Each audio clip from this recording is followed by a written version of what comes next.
Right back into the thick of it. The A-10 is a wild jungle, with predators of all sorts lurking. Nonetheless, the Fordham Rams strap up their boots and trek over to Philadelphia, Pennsylvania. The Fordham Rams arrive at the John E Glaser Arena on a major skid, losing 4 of their last 5. The Rams' last win goes all the way back to the month of January, a 2-point victory over St. Bonaventure. With this current streak, Fordham finds themselves a single game over 500, and 500 exactly in A-10 play. For the Maroon and White, there is only one objective: win.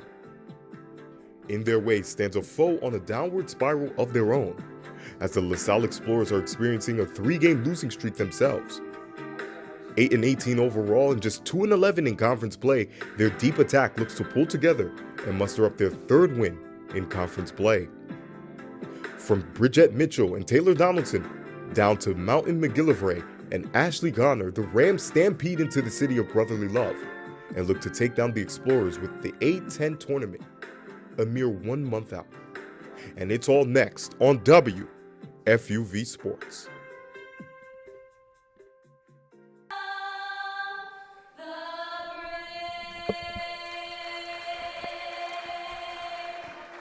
From the city of brotherly love, you just heard the anthem go on. You know exactly what that means. A-10 Hoops is soon to be underway. Fordham stampeding into the John E Glaser Arena, home of the LaSalle Explorers, looking for a win. I'm your play-by-play commentator, Madi Dembele, joined here by the oh-so-illustrious, we call him illustrious every single broadcast, Tucker Austin. And Tucker, a pick-me-up for both teams. We said this last time around Fordham when they went and they faced St. Louis and George Washington, but it's now more than ever. Yeah, Madi, and I always appreciate you introing me with that adjective, illustrious. It always pumps me up a little bit before the start of a broadcast. Of course. But yeah, it's been a tough stretch for the Fordham Rams as of late. You know, a lot of getting the shots that they want, but just not having those shots fall. It's a 4-game losing streak now, Madi. I know that you weren't able to cover the game, or you weren't able to call the game last time out. For Fordham against George Mason, but it was sort of more of the same for the Fordham Rams. A lot of struggle from the field, although one thing that was different in that game was that the free throw shooting was very good. 11 for 12 from the line were the Fordham Rams. And, you know, Coach B actually told us a little bit about that during the Coach's Sound, Madi. Yeah, Coach's Sound indeed. Again, Fordham, as you said, dropping their last 4 on the major skid. LaSalle much of the same. We're going to kick it to our Coach's Sound. Coach B gives us more perspective on what she thought was going on with the Fordham Rams and coming into this game. Coming to you live from the city of brotherly love, Fordham taking on LaSalle head coach Bridgette Mitchell. Coach, I got to tell you, strength in numbers is probably going to be the name of this game, especially for that LaSalle attack. You talk about they have 9 players that score at least 3 points. Their top leading scorer, Ashley Connor, she's at 11. So what's the recipe? What's the sauce that's going into this game to kind of neutralize them and kind of, I would say, limit their scoring variety? Yeah, I think that it's important for, us to play a well-rounded team game of defense. So we want to limit Ashley Connor's shot attempts, right? And they're freshmen. She's really talented, 13. And so we want to limit their attempts, but it's going to take a team effort. So we're really just focusing on our principles and the basis. This week leading into practice, that's what we all been focused on. It's like, no, we're not going to worry about the opponent's stuff. We're going to focus on our principles and the things that we started that we did well with and we got to get back to. You guys went 11 for 12 from the free throw line in your game against George Mason, despite the score. But how important is it that you get those extra points when you go to the line? Yeah, it's been our Achilles heel all season, that and turnovers, and so to be able to hit some was good to see. And I don't think that LaSalle is a team that's going to foul. We have to be the aggressor to get to the free throw line. I think it's more so getting paint points this game that'll be the deal breaker for us. You mentioned paint right there. Brings me to my next point: offensive rebounds. That's just something that this team specializes over 340 throughout the course of this season. You talked about earlier that it's not much of an emphasis, but has that come to the forefront, especially in this game? Yeah, it's something that we have to crash, right? That's why we're ranked nationally in our ability to do that.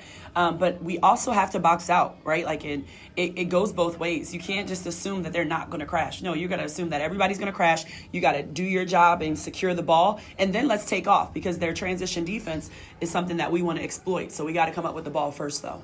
I love that you mentioned ball security because that's also my next question a little bit. LaSalle has forced the third most turnovers in the A-10, but they also have a negative turn. And that was a bit of perspective from head coach Bridgette Mitchell of the Fordham Rams as we are soon to be underway here.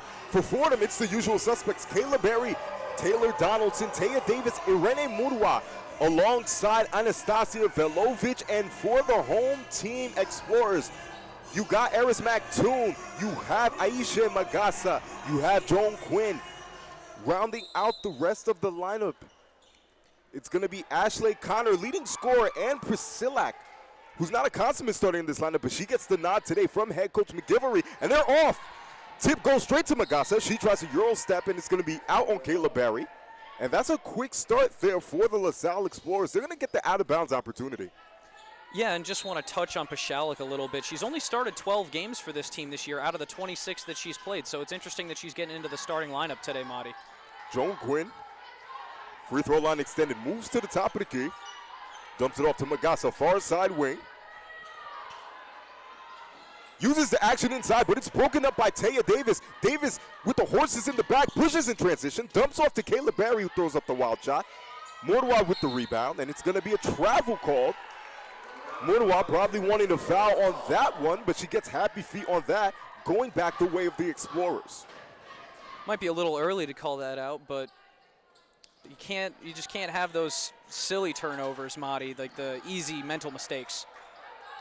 Back out to the top of the key. It's going to be Pashilak, leaving it up once again to Quinn. Guarded by Donaldson. Donaldson strong on her dominant right hand, forcing Quinn to give it up, and it's going to be a kick ball on Donaldson. So again, it'll stay here. 9:15 left in the first quarter. We're just getting things started underway again. Both teams on major skids looking for a pick-me-up, if that's what you could call it, Tucker. Sideline out of bounds. It's going to be leading scorer out there, Ashley Connor. Taking it out, 75 assists on the season for her. Mactoon fumbling with the dribble, guarded by Velovic. Free throw line jump shot for Magasa, and she opens up the scoring here. 9:05 in the first, 2-0 all LaSalle. Donaldson making it past the 10-second line. Give and go action with Kayla Berry. Back out to the top of the key.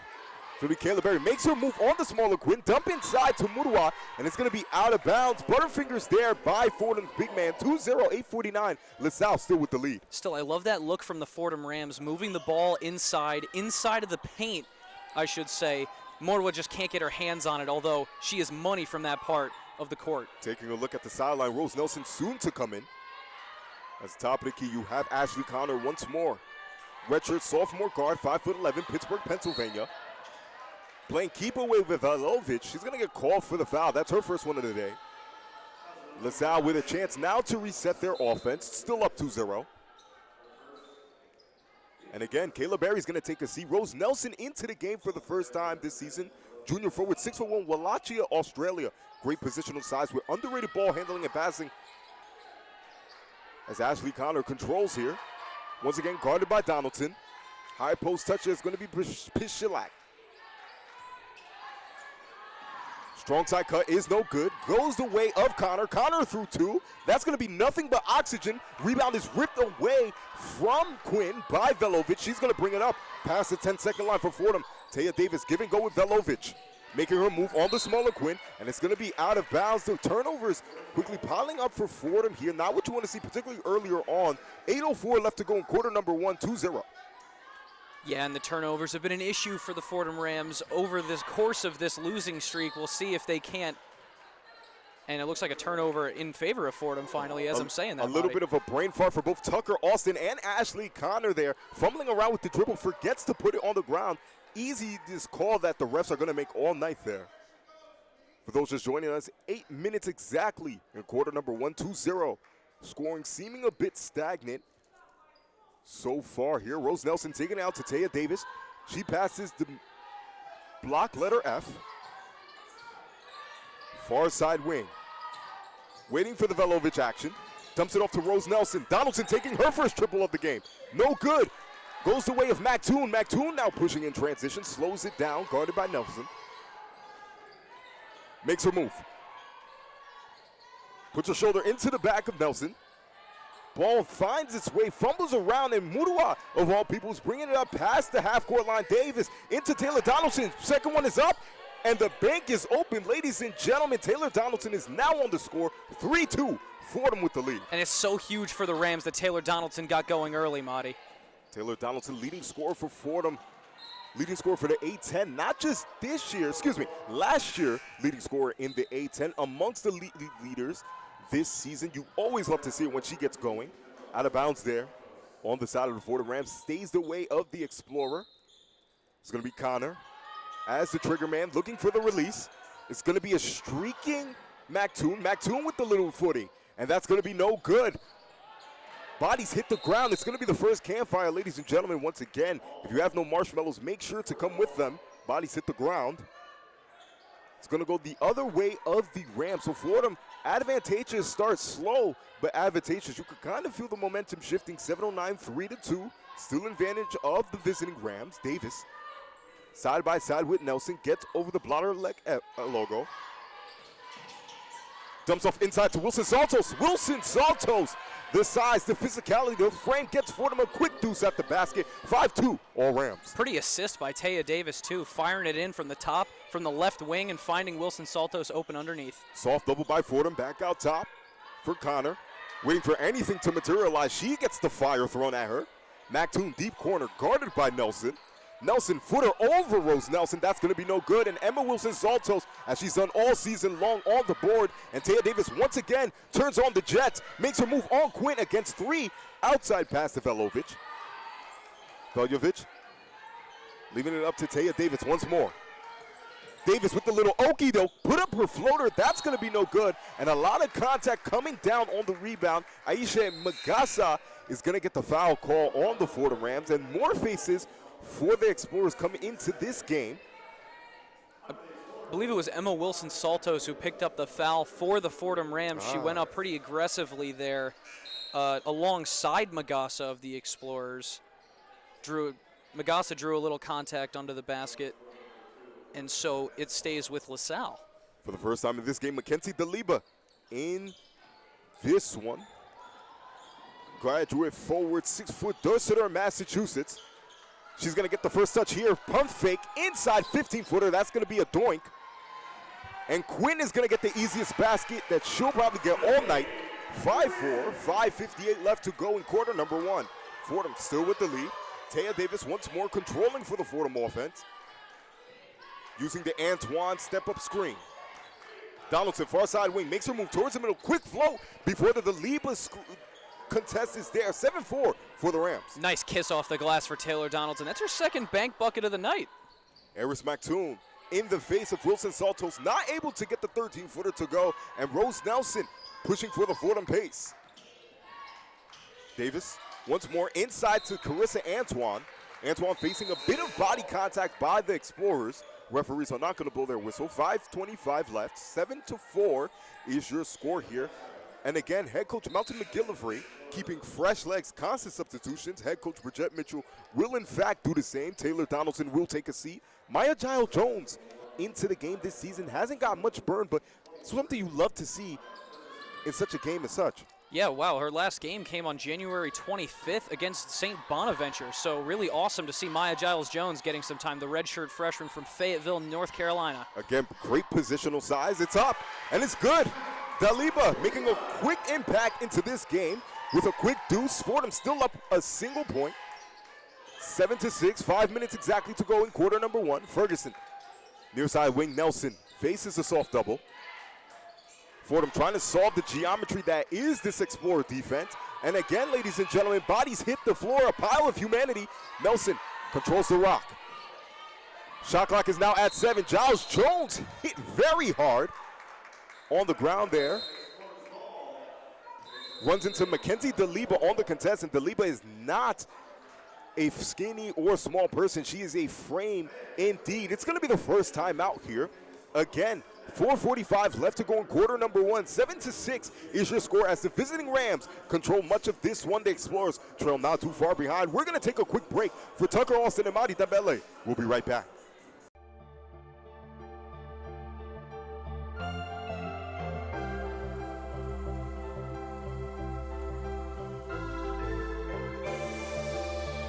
Hi, this is Mike Breen, WFUV class of 1983. WFUV is the flagship station of Fordham Athletics with live coverage of Fordham football, Fordham men's and women's basketball, in addition to Saturday one-on-one. Stay right here on 90.7 FM for all things WFUV Sports.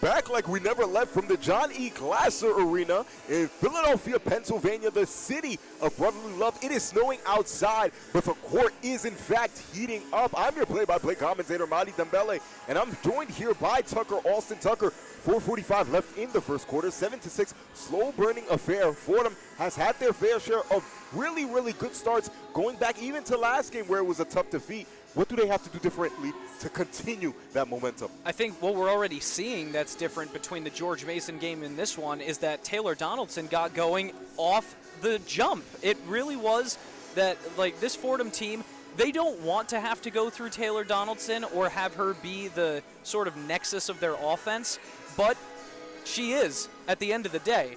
So Taylor Donaldson being on the scoreboard early, she has 5 of Fordham's 7 points. It is so, so huge that Fordham has number 3 going early, and she's got it off the glass tonight, Madi. She's really feeling it. Off the glass, indeed. The bank is open for Taylor Donaldson. You talk about that strength in numbers mentality, that philosophy that Fordham is trying to play there. You saw head coach Bridgette Mitchell keep fresh legs constantly. Quick 2-3 substitutions. Everybody's getting touches. We said before the break that Maya Giles-Jones, again, she hasn't had much burn, but she's offering something head coach Bridgette Mitchell sees in her. So you love the fact that Taylor Donaldson is getting involved early and the fact that everybody is seeing time on the court. Amaya Ferguson, another one, 15 minutes per game, and she's played excellent throughout her sophomore season here. The bright lights have not faced her as we continue play here. And Tyranisha Bowers into the game for the first time for McGillivree's group. Top of the key, Connor. Trying to make slow work of the guarding Antoine. Leading up into the post. Nice there, and the bank is open, ladies and gentlemen, for Jolene Armendariz. 8-7, LaSalle taking back the lead. And Armendariz put up 20 points off the bench last game, Madi, in 31 minutes. That was against SLU. Miles Giles-Jones takes her shot, and that's going to be no good. Far side rim. It's going to make its way out of bounds. And yes, Jolene Armendariz, steady perimeter presence with plug-and-play ability. 27 assists on the season. That's good for 4th on this team. And as you mentioned, she could get it going off the bench. 20 big ones against St. Louis, if I'm not mistaken, there. And I mentioned to you when we were doing our prep for this game, Madi, that she shot 7 for 11 from the floor in that game, 6 for 9 from beyond the arc. That's blistering pace from 3. Efficient, and she could play from anywhere. That's exactly what you want. As Magasa hits the floor, a lot of contact for her. They're going to beat her up. Faces the double team of Nelson and Donaldson, respectively. So again, LaSalle's going to stay with the possession. Armendariz taking it out of bounds. Release point is going to be Connor. Makes her way past the letter block L. Top of the key, guarded by Donaldson. Donaldson sitting heavy on that right side of Connor. Top of the key, Armendariz fakes a 3, working on Nelson. 1 spin, 2 spin, 3 spins there for Armendariz. Tyranisha Bowers left with 6 seconds on the clock. And it's going to be an offensive foul there before the shot is up. So Fordham doing what they do best on the defensive end. 3:43, 8-7 Explorers with the slim margin of 1. Yeah, and the refs didn't like that elbow, Madi. He gave a pretty aggressive movement of his elbow to announce that foul. It's all in the hips, Tucker Alston. That's what I learned here as Irene Morwa drops in from about 15, back out top to Donaldson. She'll take her 3rd 3, and that's going to doink off the rim, and Magasa not able to bring it in. Bad hands here. So Fordham granted another opportunity. They'll get a shot at this egg for a second time. 3:26, 8-7. Fordham trailing by 1. Donaldson will be the trigger man. Davis is going to be out of bounds there. It's interesting body language early from the LaSalle Explorers, Madi. A lot of like shrugging and a lot of groaning seemingly for every mistake that they make. Murwa inside, and it's the reverse layup. It's a shot that she's loved all season. 9-8, 3:16 left to go in quarter number 1. Fordham taking back the lead. Into Magasa. Again, LaSalle trying to break this Fordham press. They make it past the 10-second line. Armendariz with the quick fire three over Donaldson, and the bank seems to be open as she gives the Jordan shrug. A three ball is good. 11-9, LaSalle with the lead. The Jordan shrug is wild, but it's probably worth it off the bank. Armendariz with the steal there, leaving it up to Joe Quinn. Far free throw line extended. Guarded once again by Donaldson. Magasa. Now switched on to by Nelson. Makes her move. Gets the layup up and gets the layup to go over the long contest of Rose Nelson. 13-9 here for the LaSalle Explorers. Give and go action. Donaldson and Davis. Inside pass to Antoine is thwarted there by Deliba. Little bit of half-court action. Fordham gets the basketball back. Davis slowing things down for the Fordham offense. Nelson far side wing. Fordham now moving their attack left to right. Inside to Murwa. Murwa with another reverse lay, and it doesn't matter which direction because she gets it to go. 13-11. Fordham now within 2 with 1:54 left. No, that is her bread and butter, Madi. Under the basket, Irene Murwa can do it going both directions. She's truly unbelievable under the basket. Armendariz with a second quick fire three. That one's going to be no good. The basketball gods do not shine down on that one as Fordham moving quickly in transition once more. Davis moving right to left, then left to right, and the layup attempt is no good. Donaldson, yet another three, and it's nothing but net. It's so butter. 14-13, Fordham back with the lead. Taylor Donaldson, no hesitation whatsoever with a defender in her face from the right wing for the three ball. Quinn dumping inside to a wide open Deliba. Magasa from about 12 puts it up, and it's nothing but air on that one. She's had a couple of those tonight as Davis pushing once again for Fordham. Looking inside, both Murwa and Magasa hit the ground hard on that one. Magasa trying to make good on her mistake on the opposite end. Both teams going to take a timeout here. Seems like they're playing with a, it's not going to go to a timeout. Few substitutions here. Nelson and Murwa take a seat into the game here. Again, fresh legs for Fordham. Omashola and Veljovic back into this one. Love to see Precious Omashola in there. Haven't got to see a lot of her despite calling the last 4 games, Madi. Ashley Connor. Bowers to Armendariz. Joe Quinn turning on the Jets, faking out the defender all the way to the basket, but not able to get the shot at the rim. It's going to be a foul here. Madi's trying to corral the rebound. It's going to stay on the ground. Now under the final minute here in quarter number 1, 52.4 left. 14-13, Fordham with the lead. I think they got Omashola on a push there, Madi. Connor, near side wing, Ashley Connor, all around change of pace guard, great at dictating offense, 11.5 points per game. She's the team leader there. Near side wing three for Pashilak is no good. Connor, she's going to put up a three of her own. It's up, and it's no good. Antoine comes down with the basketball. Connor's going to try to get hands on that one. It's going to be Quinn trying to get hands on that one, but no good. The ball stays with Fordham. Good tenacity by Antoine to win the jump ball there for the Fordham Rams. Nothing with space and opportunity ahead of them. About a second separating, less than a second rather, separating game and shot clock. They'll probably have the final shot here. Taya Davis, Donaldson play hot potato, top of the key. Donaldson, quick fire three. And it's going to be no good all the way out of bounds here, 9.7. So the Explorers will have a chance to get the basketball back and a chance to take a lead in this one. And as you said, Tucker Austin, kind of feels like a slow-moving affair here. Both teams, while putting up points, 27, not bad for a quarter, you kind of feel like they're playing sluggish, I would say the word is. Yeah, maybe sloppy, I would say, Madi. There's been a lot of passes through the hands. Connor working on Donaldson, 3 seconds left, 2, and it's going to be a violation on Connor there. Ball touched her leg, but that's exactly what I was talking about, Madi. Like, the ball gets caught up in her legs, and it's a turnover against LaSalle. Davis puts up the half-court heave, and it banks off the backboard, no good. So Fordham's going to stay with their 1-point advantage through the first. 14-13 is your score here from Philadelphia, Pennsylvania, the John E Glaser Arena, to be specific. We're going to be right back with second quarter action. Ladies and gentlemen, move your feet, lose your seat. We'll be right back on WFUV Sports.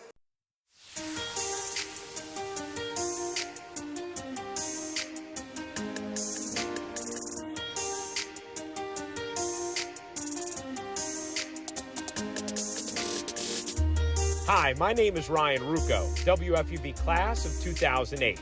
WFUV is your home for all things Fordham athletics, with live coverage of Fordham football, Fordham men's and women's basketball, in addition to our Saturday show, One-on-One. Stay right here on 90.7 FM for all things WFUV Sports.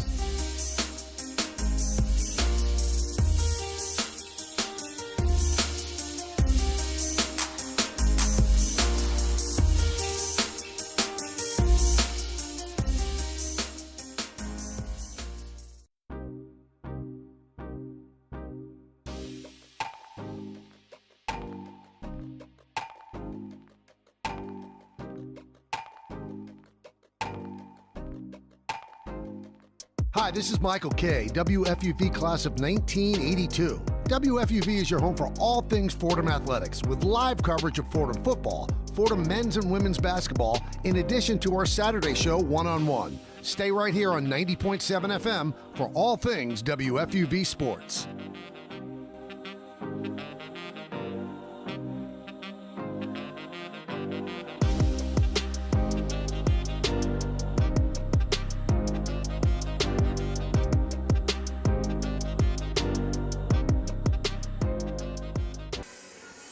Second quarter action coming at you in the flash here from Philadelphia, Pennsylvania, the city of brotherly love. Fordham definitely feeling that love from the John E Glaser Arena, away from home, a home away from home, if you do say so, as they currently have the lead 14-13 here, as we are soon to start the second part of 10 minutes here. I'm Madi Dembele, joined here by the amazing Tucker Austin. And Tucker, got to be encouraged with what you're seeing from both teams, and you kind of feel like they're still playing with that sluggish kind of style of play, but they're able to put up points.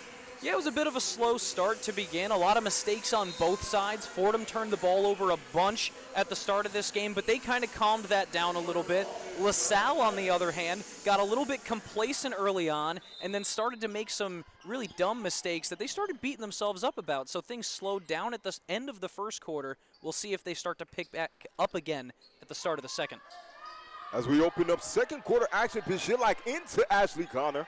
Connor expected to play a bunch of minutes in this one, 9:53 in quarter number one.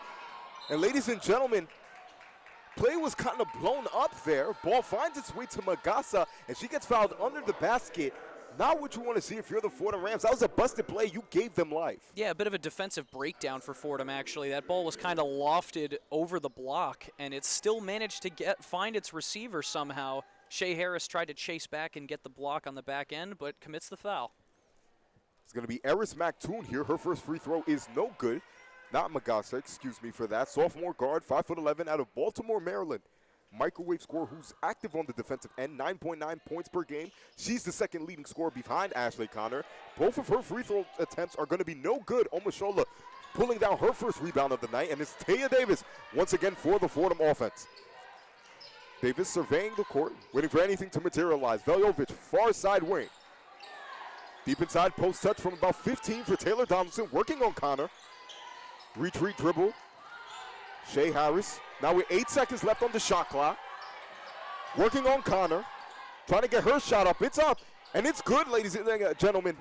Shea Harris kind of got me lost for words. She puts it up, and it's good to go. 16-13, Rams advantage. Well, that's a sweet one-footed floater from Shea Harris, Madi. I thought for sure that was not the shot she wanted, but turns out it's exactly what she wanted. From distance as well. You love to see her score at all three levels. As Quinn here picks up her dribble. Leaves it now for Fox. Connor denying the Ivy Fox screen. Working on Donaldson. 5 seconds left on the shot clock. She puts up a wild shot of her own as she hits the ground hard. Seems Taylor Donaldson looking around. She's going to be the culprit there. 16-13, 8:50 left to go in quarter number two. And yet another quick trip here for the LaSalle Explorers at the free throw line.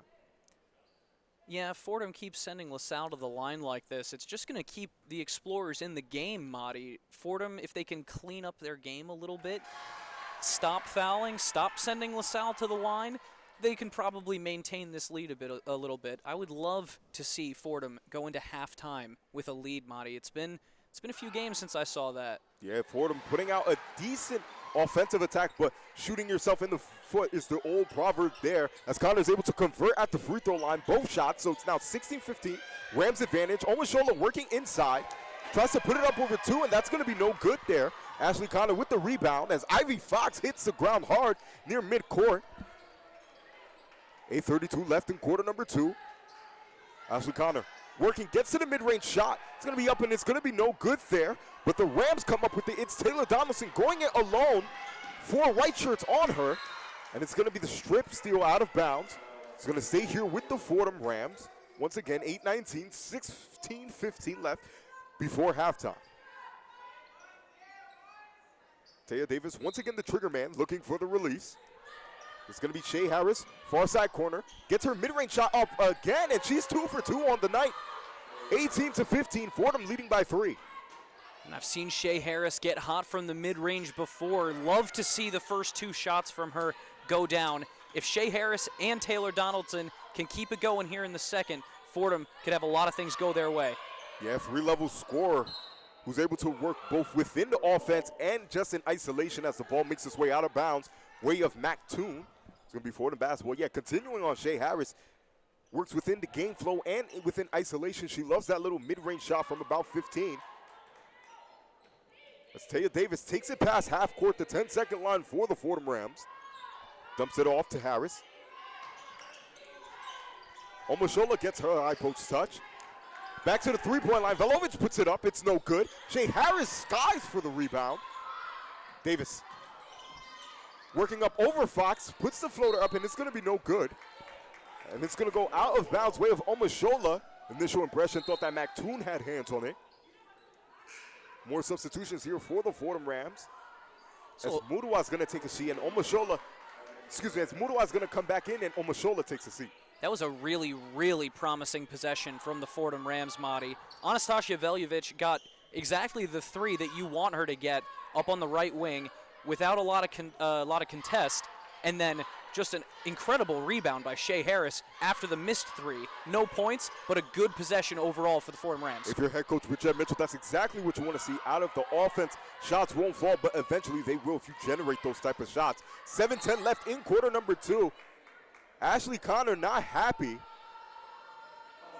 Fordham thinking she deserves a technical foul there, communicating with her teammates that she needs help. She needs release points here. As Rose Nelson comes back into the game, Taya Davis will now take a seat. Fordham going now a little bit bigger in size. 7-11, 18-15. Rams still with the 3-point advantage. Madi, you have to think some of Ashley Connor's frustration might be latent from her team losing to St. Louis, where she actually transferred from. Bit of bad feelings there. Definitely don't want to lose 2 games in a row. Ball is stolen away from Muruwa by Quinn. Priscillak putting body on Muruwa, a little bit of happy feet, but gets the ball off. Connor laces up the 3, and it's no good. Clanks. Rebound is found out by Quinn, leaving it up to Fox. Top of the key. Quinn, guarded by Veljovic. Fox, deep inside touch on the smaller Donaldson, but not before Fox travels on the play. You think that she had Donaldson beat, but no good. 18-15 is still your score. 6:36 left in quarter number 2. Donaldson past the block letter L logo. There you go, Madi. Thank you. A little bit too much of alliteration. Shea Harris, near side wing, wide open, nothing but space and opportunity. It's no good. Rose Nelson tries to track down her own rebound. That's going to be out of bounds there.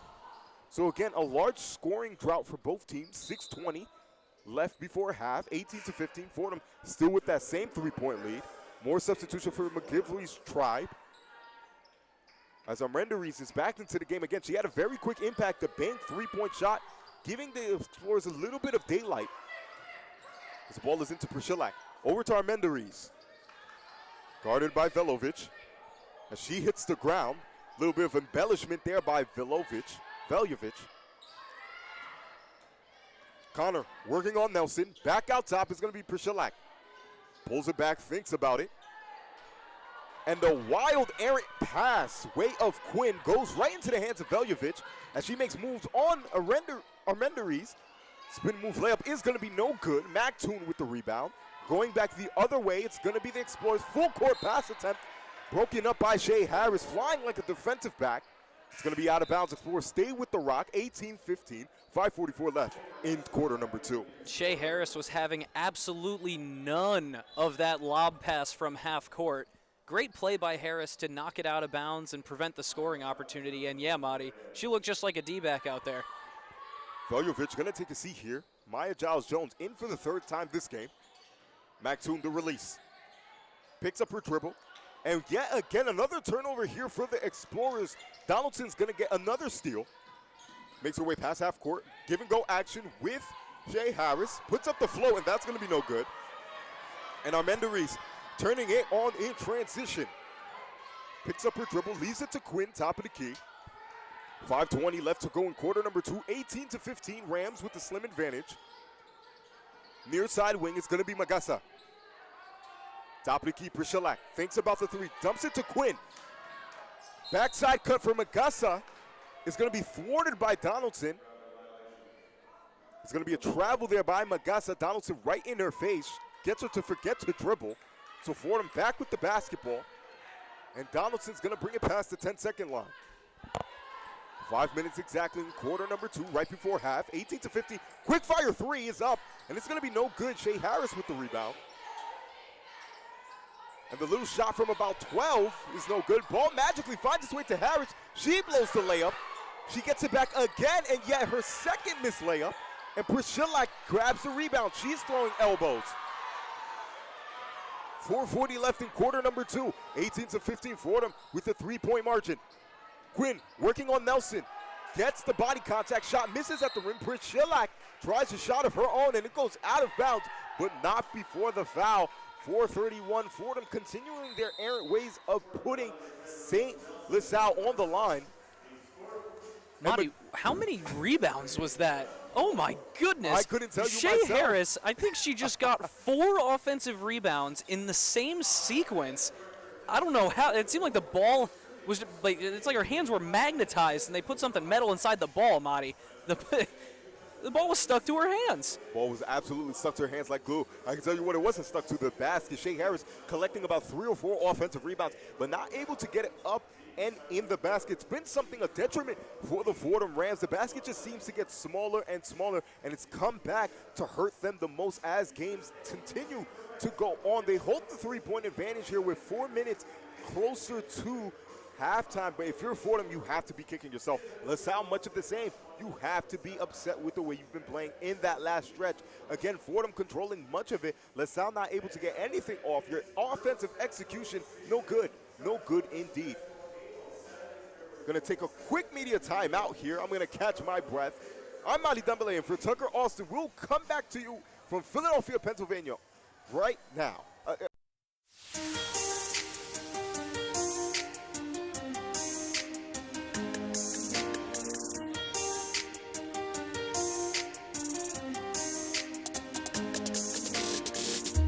Hi, my name is Ryan Rucco, WFUV class of 2008.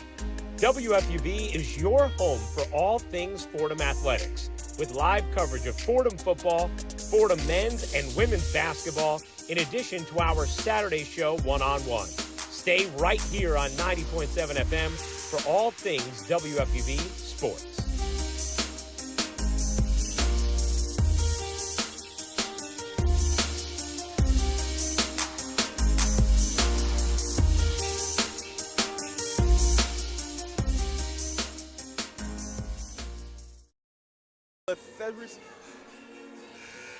And we're live from Philadelphia, Pennsylvania. You know it as the city of brotherly love.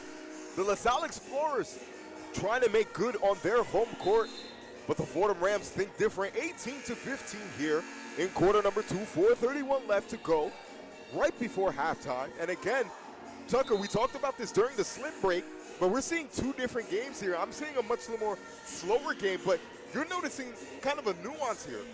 Yeah, I'm not exactly seeing the low pace that you are, Madi. Yes, we've gone to the free throw line plenty of times so far this game. Yes, there's been a lot of fouls, and there's been a lot of turnovers and a lot of weird, sloppy plays. But I think it's been a lot more because of the speed both ways and trying to push the pace more so than trying to slow things down. As Prashilak's first free throw is up, and it's good. And a Prashilak junior forward, 6'1", Godanks, Poland, size forward who specializes in passing, 9 blocks. She's the team leader in that statistical category. As the second one is up, and the second one rims in and out. Rose Nelson with the rebound.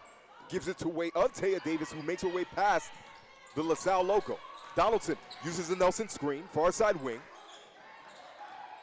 Taya Davis working on Quinn. Dump off pass to Murawa is thwarted there. It's going to go way of LaSalle. 4:16 left to play in quarter number 2. 18-16. Fordham with the still lead, with the slim lead. Quinn, far side free throw line extended. Uses the Armendariz screen, guarded by Davis.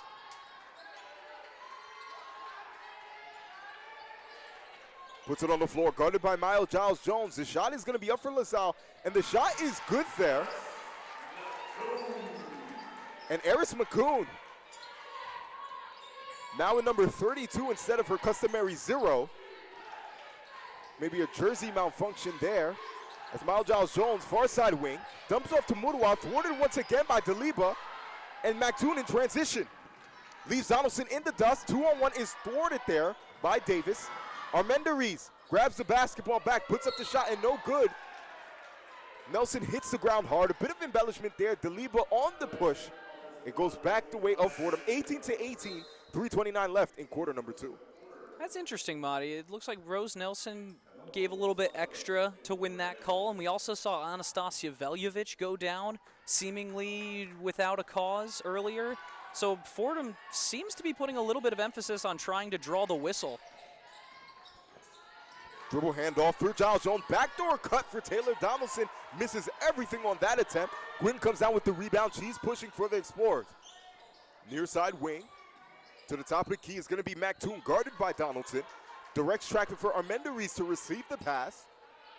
Puts up the 3. It's blocked out of the air by Nelson. 13 seconds left on the shot clock. McToon gets the and one opportunity. Excuse me, that's going to be Aisha Magasa with the and one there under the basket. 20-18, they finally take back the lead. 2:59 left right before half. Madi, I can't blame you for crossing up the names there. Between swapping jerseys and between us being up here in the section 108 and not courtside for this game, it's hard to identify these players, Madi. Those numbers are not as big as you think. And at the free throw line, trying to make good on her and one opportunity is Aisha Magassa, junior guard, 6'1", Morsange-sur-Orge, France. Capable inside presence with knack for rebounds and loose balls. She's shooting 44.4% from the field. She's the team leader in that category as the shot is up and it's no good. Nelson comes down with the rebound. Giles Jones brings it past half court. Leaves it up to Davis. Davis guarded by Bowers. Now moving right to left. Head coach Richard Mitchell trying to direct traffic from the sidelines there. Davis calling for the Salto step-up screen, uses it. Goes past it, makes her move on the bigger Deliba. Looks for an exit pass, and it's going to be out of bounds on Taya Davis. Got a little bit too much shoe on the out-of-bounds territory. Explorers get the basketball back up 2. And Taya Davis goes up to her forehead with her right hand. She's really disappointed with herself that she stepped on the baseline coming across under the basket, but you really can't fault her, Madi. She does such a good job distributing the ball for this Fordham Rams team. The occasional step out of bounds, excuse me. I think we can let it go. A little bit of footballing, if I do say so myself.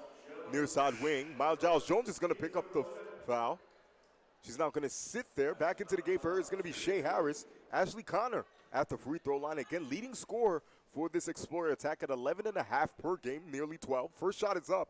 First shot is nothing but absolute net. 21-18 Explorers winning on their arena. 22-25 left in quarter number 2. Ashley Connor, second shot is up. Second shot is good to go.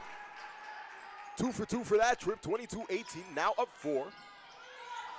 Velovic, inside presence, inside dump to Wilson Saltos. That's gonna be no good. Tracks down the basketball, she's on the ground. Fordham Rams, they'll stick with it here. It's a good job by Anastasia Veljovic to maintain her focus inside the paint when the ball got away from Wilson Saltos finally. She locked in on the ball, fell on top of it, and then made sure to have both hands and arms on that basketball to win the jump ball for Fordham. Not Davis, but Donaldson slapping the ball, indicates play, looking for the release. But Bowers, all over that, excuse me, this is gonna be Liba on the tip, out of bounds. Fordham gonna get the proverbial second chance. Long reach by Deliba on that one. She's a huge wingspan. Great physical frame, Mackenzie Deliba there. As Donaldson tries to work on Quinn, looks for the outlet, goes the way of Veljovic. 9 seconds left here for the Fordham Rams to put anything up. Shea Harris takes a shot, and it's good. That mid-range from about 15 is pure. 22-20, 1:56 left to go in the half. Woo, midi magician tonight is Shea Harris, Madi. Inside dump pass to Deliba. Now facing the strong double team. Dumps it off to Connor. Quinn gives the ball right back to Connor. Deliba working on Wilson Saltos. Wilson Saltos stands strong, gives Donaldson the opportunity to get the ball. Cross-court pass there to Shea Harris, but not before Bowers is able to get back into the play. Heads up play there by Bowers to tip it out of bounds, stopping the Fordham attack. And the ball came all the way up into the 4th row. If there was anybody in the 4th row, they would have had to duck. But a nice play there. Fordham maintains possession. Davis, out of bounds, trigger man. Looking way up Donaldson, looks her off to Shea Harris. Harris thinks about the shot there, and you kind of noticed it from all the way up here, but she's gonna get called for the travel there. She kind of knew that she got herself in trouble with the footwork. So basketball goes back to the Explorers as they're up 2, 1:28 left to go right before halftime, 22-20. Fordham trying to hold on. Quinn near the 10-second line. Deliba with the high post touch, and this backside cut there is nothing but net for Ashley O'Connor. Taya Davis falling asleep on that possession. Lead back up to 4 for the Explorers. Davis slowing things down for the Fordham attack. Give and go actions at the top of the key. Dump off inside to Emma Wilson Saltos, working on Deliba. The reverse layup is good by Wilson Saltos, working on Deliba. 22-24 with a chance for the 3-point play. And that is pure confidence from Emma Wilson Saltos in the paint, Madi. She backed down her defender, absolutely no hesitation, using her size, getting to the rim, and getting the 2 and the foul. Emma Wilson Saltos, junior forward, 5'11" from yours truly, the Bronx, New York, puts up the shot. It's no good, but she gets her own rebounds. Heads up play there by Shea Harris. Taylor Donaldson, quick fire 3. It's going to be an air ball. And out of bounds there on Wilson Saltos. Goes the way of the Explorers. 47.7 left on the game clock in the first half. The Explorers still with the slim margin. Still with the slim lead. Bichelak going to be out of bounds here. Fordham sending a soft press. Only one in the backcourt. That's going to be Veljovic. Finally, LaSalle must be catching a breath here with only one player on the other side of half court. 40 seconds on the game clock. Guarded by Veljovic is Quinn. Moving now right to left, dumps off inside. Right side Horn. Magasa playing with the basketball. Ashley Connor, top of the free throw line. 10 seconds left on the clock. Working on the smaller Davis. Turn around. Leaves it up to Quinn. And it's going to be a violation there. Unsure exactly of what, but I think it's going to be the travel call on Ashley Connor. Fordham's going to get the basketball back. Shot clock is now turned off, 25.8. Fordham now making their way past the 10-second line. Taya Davis. Once again, nothing but space and opportunity. The Explorer faithful yelling defense. Fordham going to slow it down to a snail crawl. Going to look for the perfect shot. Davis goes around the Salto screen. Donaldson, quick fire 3 is up, and it's no good. As Magasa tracks it down in transition, puts up a quick fire half-court shot, and no good, misses by inches. And for the first half, that's all she wrote, 24-22. here in the first half. The LaSalle Explorers defending their home court, but Fordham not too far behind. This is a game of just 2 points, and Tucker, a lot to like from both teams. Again, you notice the nuance. I noticed a completely different game. But what is it from the color side that you love specifically from both sides?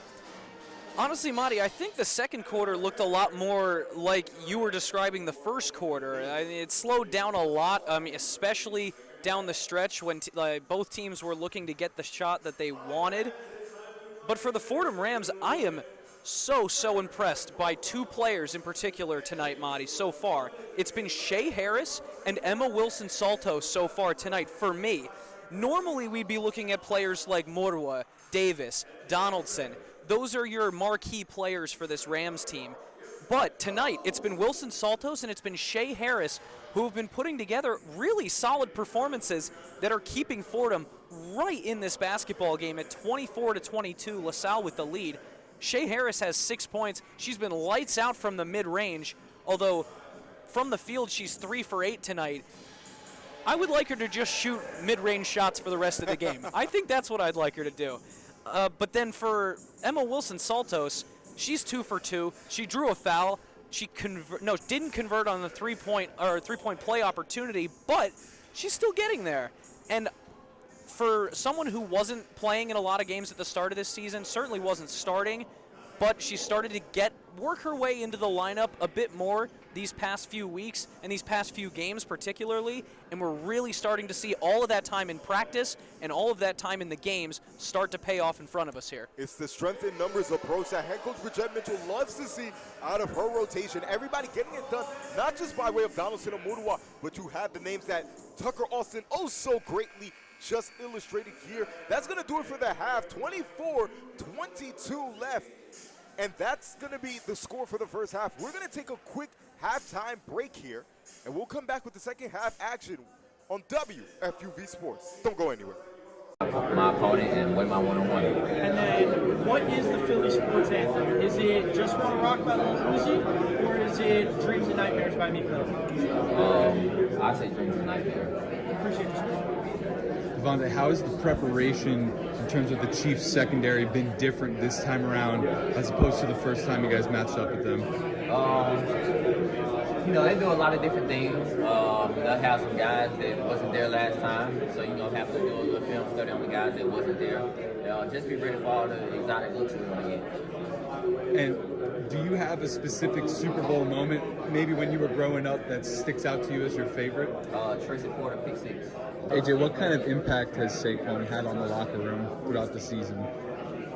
A very big positive influence. He's a really good human being. He's very funny. He lights up the room when he comes in, and what he does on the field, speaks for itself. Dallas, when you were growing up, what was your favorite Super Bowl moment? Growing up, the best part about the Super Bowl, my buddy, his dad was a school teacher, and his birthday was usually the weekend around the Super Bowl, so he'd have his birthday parties at the school. We'd watch a little bit of the game, and then we'd head to the gym and play our own Super Bowls. Up until I got older, I probably didn't watch as many of them as whatever, but I remember playing a lot of games with friends during the Super Bowl. Jordan, you could be just the second Australian native to win the Super Bowl. What would that mean for you personally, and you hoping that helps grow American football back home? And I was kind of hoping I'd be the first. Yeah. That's how I really feel. But, I think for me, it's never been about, it's going to sound bad, but for me, it's a personal achievement. Like just win it for myself, for my country, or my family. Just win it for me. Yeah. But I think it means everything. Just, again, bringing more attention to the sport is the goal. I think, like I said earlier, I don't know if you hear, a lot of misconceptions about the sport, how it's viewed down under, and I think just winning that would be amazing and help the goal of mine. And what would you say about Cam Jurgens stepping into the center role this year, replacing just a big guy like Jason Kelsey? How good he's been adapting and even taking snaps in the championship game, not 100%. Cam Jurgens was handpicked by the man himself, and I think when somebody does that, you know what kind of player to expect, what we're getting. And I think the last 2 years, Cam's really spent that time growing and learning from Kels, and now it's his time to shine, and I think he's done a fabulous job of just being locked in. I think the great thing about Cam is he's got short-term memory, but it's a plus or minus. Doesn't care, just keeps playing the next play, but he gives everything he has. Everything he has. And just the offensive line has been such a shining star for this team all year long. It's helped the run game. What would you say that Jeff Stoutland, the offensive line coach, has been able to help you guys with specifically? Everything. I think a big part of our success is Coach Stout, the way he coaches. A lot of people want to last in this room, like regular day people, regular Joes, just from the intensity in the meeting. Coaches us on detail and technique almost every minute, every play. I mean, we're watching film from the 1960s just because you see that look in the game, and you know it's when you have a coach that cares that much about his players and wanting them to succeed, man, you go out there and you execute at a high level just based on that. AJ, this organization is always talking about growth and progress at every level. And looking back on the past 2 years since you last reached the Super Bowl, what would you say is the biggest difference between the 2022 Eagles and the 2024 Eagles? We're a completely different team. We're a lot better, especially this year than we have in the past. I always got love for him. It's a different time, too, to have to be in New York. And individually, what's one area that you see yourself has really grown in those past 2 seasons?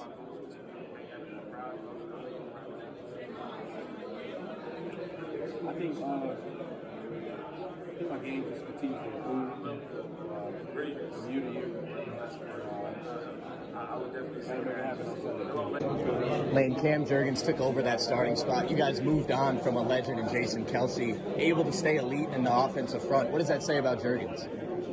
Yeah, well, I think in the draft process, Kels, saw a lot in Cam to where he could do similar things like a second level in the screen game, obviously very strong. So Cam played guard for us last year, which was an undersized guy, but with his strength and his abilities, he was able to do that. But yeah, I feel like with Cam, he does a good job of ignoring a lot of the, I guess, trying to be Kelsey's replacement. He's more of, being himself, and that's really it. But Kelsey did have his hand, I think. Saw a lot of similarities in Cam that he had in his game. You mentioned he moved from guard. Mekhi Becton's also moved from tackle. How important is it for you guys to be flexible up front?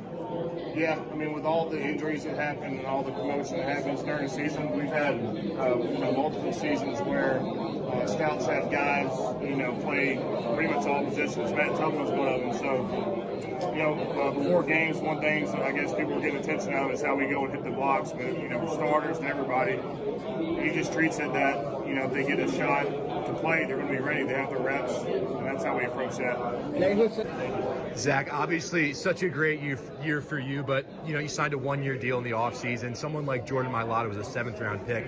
What is it about this Eagles team that allows them to find kind of the diamonds in the rough that make you guys so special? I don't know. That's all up to Howie. Yeah. I mean, he does a great job. This roster is crazy. Defensively, offensively, it's top-tier talent, and then he also brought in great coaches to kind of guide us to what we can be. And then how does it feel for your career, coming out of college, spending those years with the Saints, to finally be here at this moment with this team? Yeah, it's really cool. It's special. But I don't think I'd be where I am at right now if it wasn't for the 4 years I spent in New Orleans and coming to such a great team with great coaches. Thanks. Saquon, the 2025 Pro Football Hall of Fame class gets announced tonight. Your former teammate Eli Manning could be in that class. Would you like to see him be a first ballot Hall of Fame? Yeah, I would love to see Eli be a first ballot Hall of Fame. He's top 10 in almost every statistic, and he's a 2-time Super Bowl MVP. So I don't think it's really a question in my opinion. Nick, Hall of Fame class gets announced tonight. There's a chance Eli Manning could be in that class. Really? I know you guys overlapped for a year. Would you like to see Eli Manning be a first ballot Hall of Famer? Eli is awesome, dude. A really good leader, and the thing he did for New York was cool for him. So it was a great experience to be able to work with him and play on the same team. I know it's a brief overlap, but what do you remember about that leadership specifically? What did he do for that locker room? Just the way he prepared and got everybody ready and going and on the same page. And, he was going to be ready for no matter what the defense threw at him. So just being prepared and, being, holding guys accountable and stuff, I think he really did a good job with that. What's it been like to play in this offensive line room? It feels like, position to position, just stacked with talent and guys that have been around for a while. No, this offensive line group, it's a fun group to be a part of. Those guys, being able to show you stuff that I've never been able to see before, and just talk through a couple plays and stuff that they've done, and just the way they go about their business each and every day of practice, it just makes everybody better around them. So it's been a really cool experience. After falling just short in Super Bowl 57 a couple years ago, I'm sure the focus since then has just been getting back to the Super Bowl. Yeah. But is there, between now and then, was there ever a hope that it was maybe the Chiefs that you would see again just to get one back, just because it was so close? Not really, man. We just look forward to whoever we play because, like I said, teams change every year. The 22 team was not the same team as 24. Their 22 team is not the same as their 24 team. So it's not really never will be a get back situation.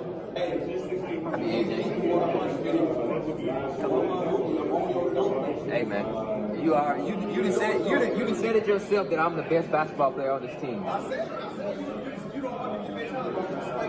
No, that don't matter. If you had to pick one teammate to be your teammate in a 2-on-2 basketball game, who would you pick? I'm picking Slay for sure. Coach, you mentioned yesterday you've had the opportunity to work with so many great quarterbacks throughout your coaching career. What makes Jalen stand out in that group of great quarterbacks? Yeah, just all that he can do, and he's a great passer, reads the defense great, and then he has this ability that when something breaks down to make big plays happen that way as well. And he just knows how to win. His work ethic, all the different things, so many different things that he's won, so many different places that he's been, and won big. But I'd say that again, the ability to be a great passer and great reading of the defense, and then also his ability to create and extend. Yesterday I was talking to Darius Slay. Nick Sirianni mentioned he's the funniest guy on his team, so I had to go to the DBs. I got to find out, is Slay the funniest guy in that locker room, or is he lying? Slay is one of the funniest guys on the team. Q's probably another guy. CJ Gardner-Johnson. We got a lot of different guys in our DB room. Nick Sirianni just mentioned in the press conference, he said a lot of people think some of our guys haven't played in big games. Go ahead and ask Cooper DeJean about Iowa State, so I figured I'd go ahead and ask him about it. Yeah, Iowa State's always a big game in the state just because it's a rivalry. At Iowa, we played a lot of rivalry. We played for 4 trophy games, against teams in the Big Ten, and then played a couple of Big Ten championships. So played a couple of big games in my career. You've got a lot of great defensive backs in that room to learn from, Quinyon being one of them, CJ. Who are some of those guys that have really taken you under their wing and been a mentor? Yeah, I think Slay's been a big one. Just what he's taught us, on the field about different techniques and what he's learned over the course of his career. Reed has helped me a lot. Just learning the defense. Monte, really all the older guys in our DB room. Have really just taken us in and taught us really everything they know to allow us to play as confident as possible out there we do. Thank you. Thanks a lot. Yesterday, Slay said that guarding you at practice has made him so much better that he thinks you're the best receiver in the league. What's it like going up against Slay at practice? It was tough. I was excited when I first got here to go against him because I never played against him. And, I was solely focused on winning against Slay. Just short in Super Bowl 57 a couple years ago. I'm sure your main focus was just trying to get back to another Super Bowl period, but between then and now, was there ever a hope that it would be the Chiefs that you would see again, just to try to kind of get one back? No, you work really hard for those opportunities, and regardless of who the opponent is, you want to take advantage of that moment. Nick Sirianni mentioned you are one of the funniest guys on this team. You think you're the funniest guy in that locker room? I'm one of them for sure. You know what I'm saying? I think I do a lot of great things that's pretty funny. And, I appreciate Coach giving me that because I think I keep it going around here. It's snowy here in Philadelphia, Pennsylvania. Not sunny for any of those who watch this show. But again, as I said before, the John E Glaser Arena is indeed heating up. I'm Madi Dembele on play-by-play commentary, joined here by the oh-so-wonderful Tucker, Austin and Tucker, as the shot clock slowly winds down into second half play. 24-22 is your score. The Explorers have the lead, and Fordham not trailing too far behind. You got to say they played an even brand of basketball. Yeah, Fordham's been doing a pretty decent job scoring, although, you know, it wasn't a perfect first half for the Fordham Rams, but, you know, they were getting a lot more of their shots to fall than they have in the past few games, and I think that's just an important baseline to build off of. Taylor Donaldson got it. He's kind of cooled off. You go 3 for 10 from the field, 2 for 8 from 3. We'll see if she can ramp up the efficiency in this second half in scoring tonight, Madi. And again, out there for the Explorers, usual subset, Pashilak.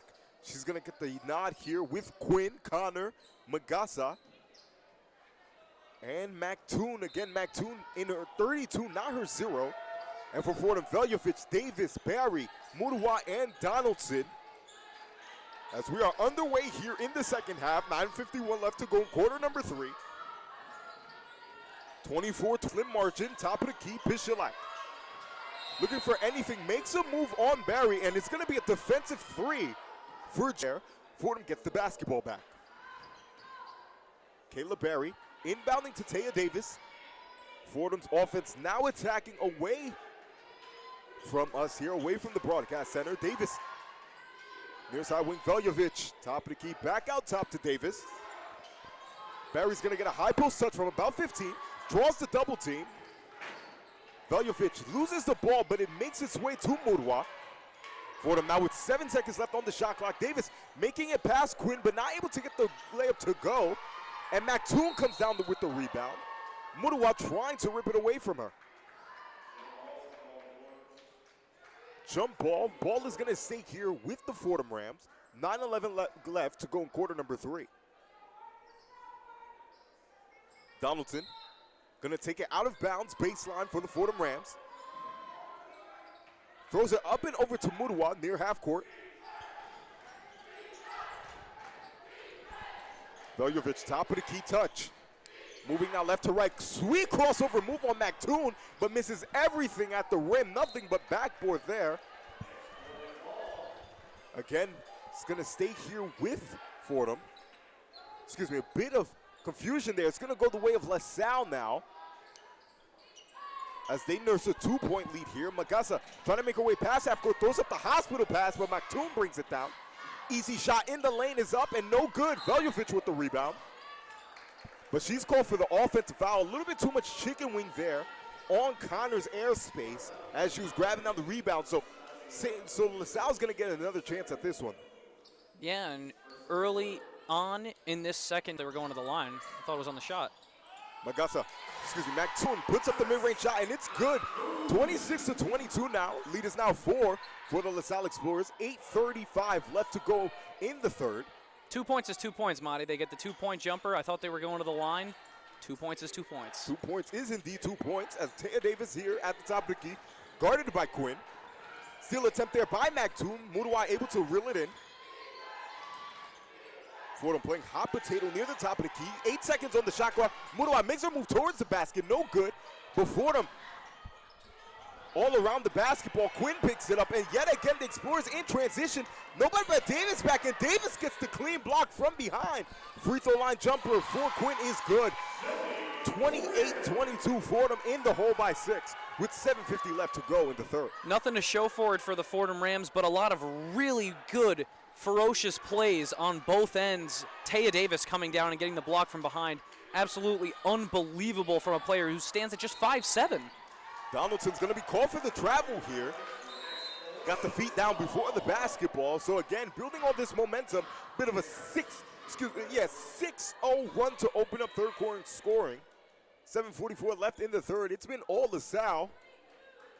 The Philadelphia faithful happy with what they're seeing so far. Quinn as the inbounder. Gets to the pass to Pashilak. Pashilak pushing it past half court. Magasa by the top of the key. Quinn guarded by Donaldson. Donaldson inching slower and slower near the ball. Mactoon gets the high post touch. And she's been lights out from there all night long, bringing LaSalle's scoring total to 30 as Fordham trails by 8, 7:10 left in the third. Davis, far side wing. makes her move towards the middle. Pick and roll, standard with Murwa. And again, it's in and out for Fordham. And Quinn comes up with the rebound. Soft double there by the Rams. Pass half court. It's going to be Connor. Retreat dribble. Top of the key for Quinn. Puts up the three-point shot. It's up. And it's nothing but absolute net. 33-22. The Explorers find the treasure at the end of the rainbow. They busted this one wide open. Head coach Bridgette Mitchell is going to take a quick timeout. And just like that, a 2-point lead turns into a 9-0 run. Good for an 11-point margin. Yeah, that is a absolutely massive punch straight to the jaw of the Fordham Rams coming from the LaSalle Explorers. I mean, you come out of the locker room, Fordham, I think they went to the locker room for halftime with a lot of confidence in themselves, given the way that some of their recent games have gone into the half. So going into the half with a 2-point deficit, Fordham has to be feeling so good about themselves. And then you come out for the start of the second half, and LaSalle just goes on an absolute run. There's not much you can do about it if you're the Fordham Rams other than take this timeout, which Coach Bridgette Mitchell did so. And during this timeout, you just got to slow yourself down. Think about how to get LaSalle to slow down, and just think about how to get those good looks. You know, like maybe a couple more of those midi looks for Shea Harris. Maybe finding Taylor Donaldson on the outside for 3. Or maybe trying to get it back inside to Murwa. We haven't seen them go to Rene Murwa under the basket since she made that second reverse layup way back in the first quarter. So if you're Fordham, a lot to talk about during this timeout, and especially since they went down so big to start this second half. But this game is far, far from over, Madi Dembele. Fordham with plenty of time to respond to that LaSalle run. Yeah, excellent run there by the Explorers. Fordham not sure what hit them. They're still looking to pick up the pieces, looking for what went wrong. A lot of basketball left to be played. But again, you're trying to find that inspiration, that magic from the first quarter that had you in this game, only in the hole by 2. But again, the Explorers come stomping into John E Glaser Arena, and they go on a 9-0 run, get this 11-point lead in a blink of an eye. 6:41 left in the third.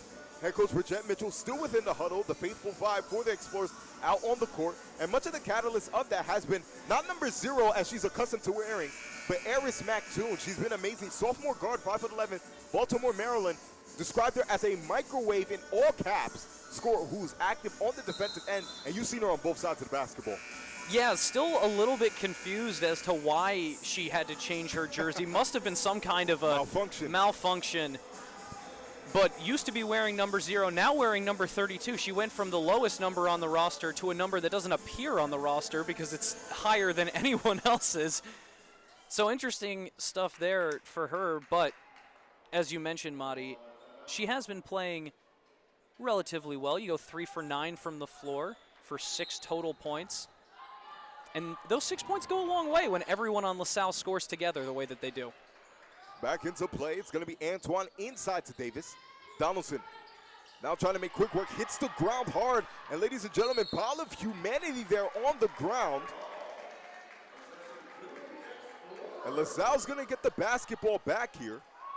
Yeah, it looked like Taylor Donaldson lost possession, nearly got dispossessed, got the ball back, but then decided to take the jump ball, thinking that the arrow was going towards the Fordham Rams, but unfortunately it was going towards the LaSalle Explorers. Quinn, top of the key, hounded there by Davis.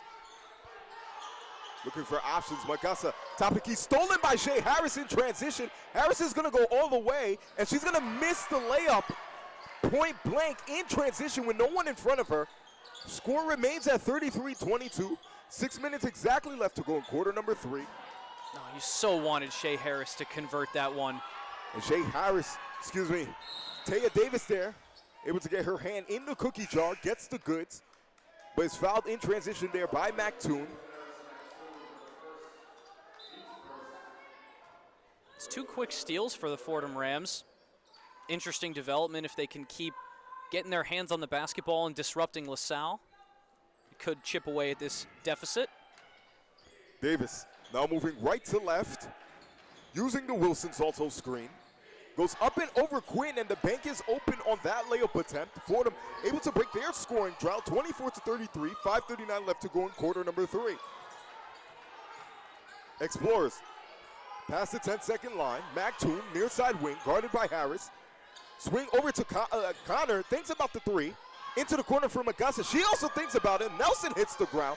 Shot is up, and the shot is good. It's all Explorers. They're feeling the love in Philly. 35-24, 5:15 left to play. Explorers with nothing but sunshine. Boy, Magassa dropped Rose Nelson before she went on that drive with the dribble and the crossover.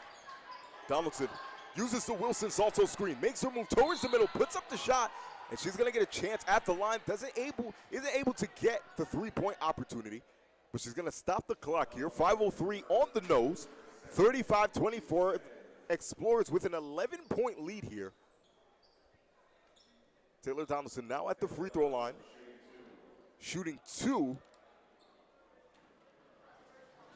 And again, if you're Fordham, a lot of basketball to be played, but if you want to run it now, as the first shot is up, the first shot is pure. 35-25 now. Again, 5:03 left on the clock. Taylor Donaldson again. We talked about that run she went on earlier today, cooled off, hoping that this gets her going. The second one gets the gentleman's roll to go in. So 35-26, the Explorers up 9. Quinn making it past the block letter L. Soft double there by Fordham. Ashley Connor in the corner faces the fire double team. And McGillivray's on the court. He is angered.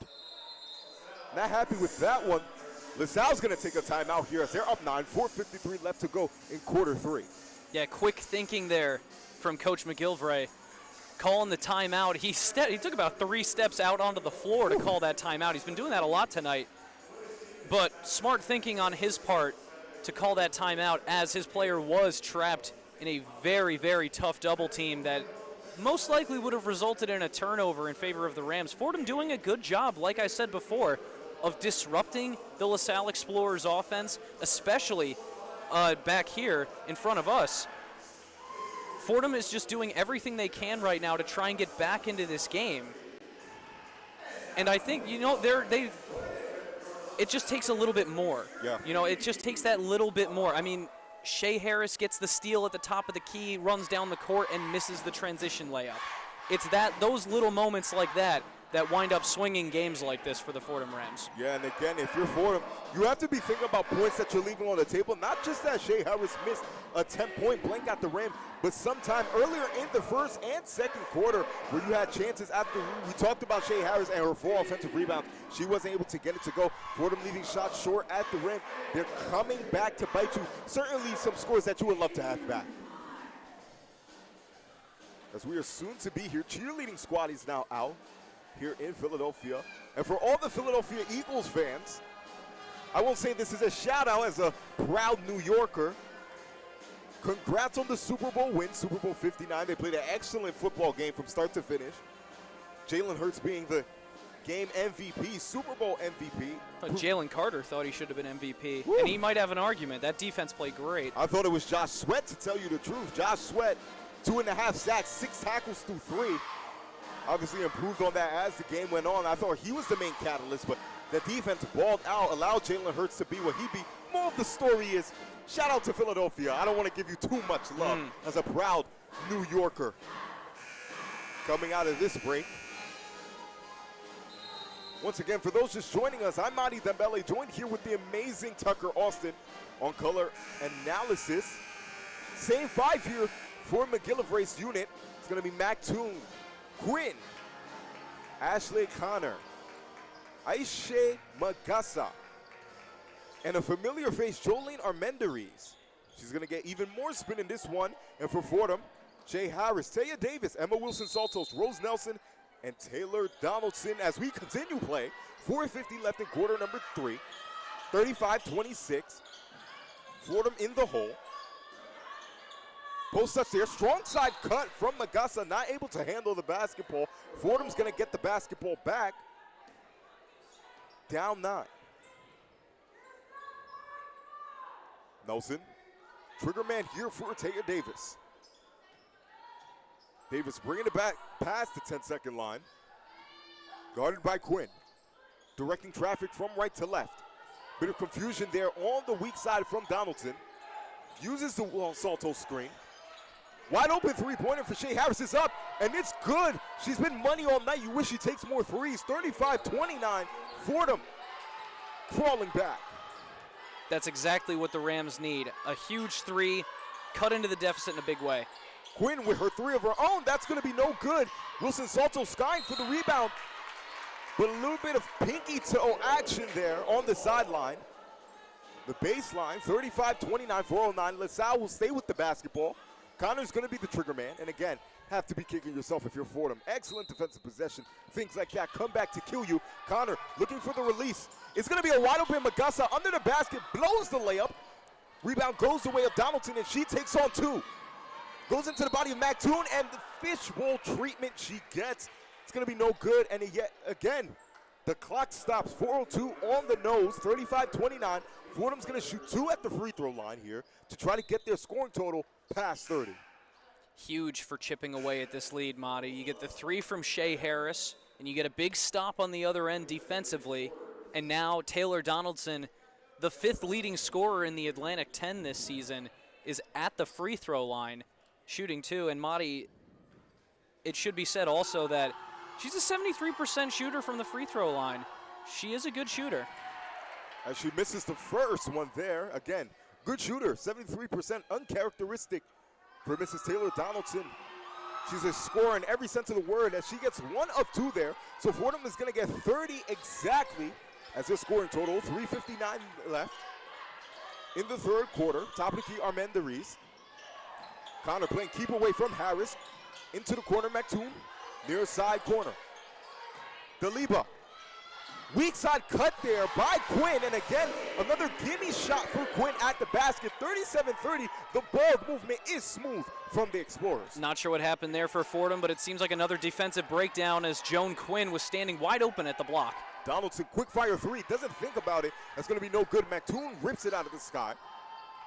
O'Connor, guarded by Harris. Harris sitting strong on that right side. Daliba, top of the key. Another cut there for Mactoon. She rises up over Nelson, and that's the shot she's been getting all night long. 39-30, 3:10 left to go in this one. That's a great shot and a professional two-point bucket, Madi, from just about 8 or 9 feet away. Davis rifles the ball to Harris for the three, and that's good. Shea Harris converts on her second three-point attempt, 39-33. This one quickly heating up.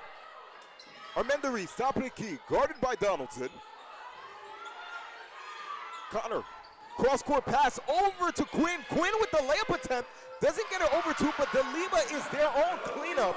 41-33, both teams going back and forth. Yeah, huge putback there for Daliba, but oh my goodness, is Shea Harris's hand on fire right now. Harris, near side wing, puts up the shot there, and Harris is on a roll. 41-35, 2:20 in the third. She is feeling it. And she's doing it from everywhere. Mactoon working on Omashola. And it's going to be a foul on Rose Nelson. Nelson not happy with that one. Not much contact to dictate a foul, but no less. Mactoon will go to the free throw line. Kind of stop the pickup in action there. Bridget Mitchell keeping fresh legs. Kayla Berry and Veljovic back into the game. Shea Harris, the high hand, she's going to take a seat. Rose Nelson also going to sit as well.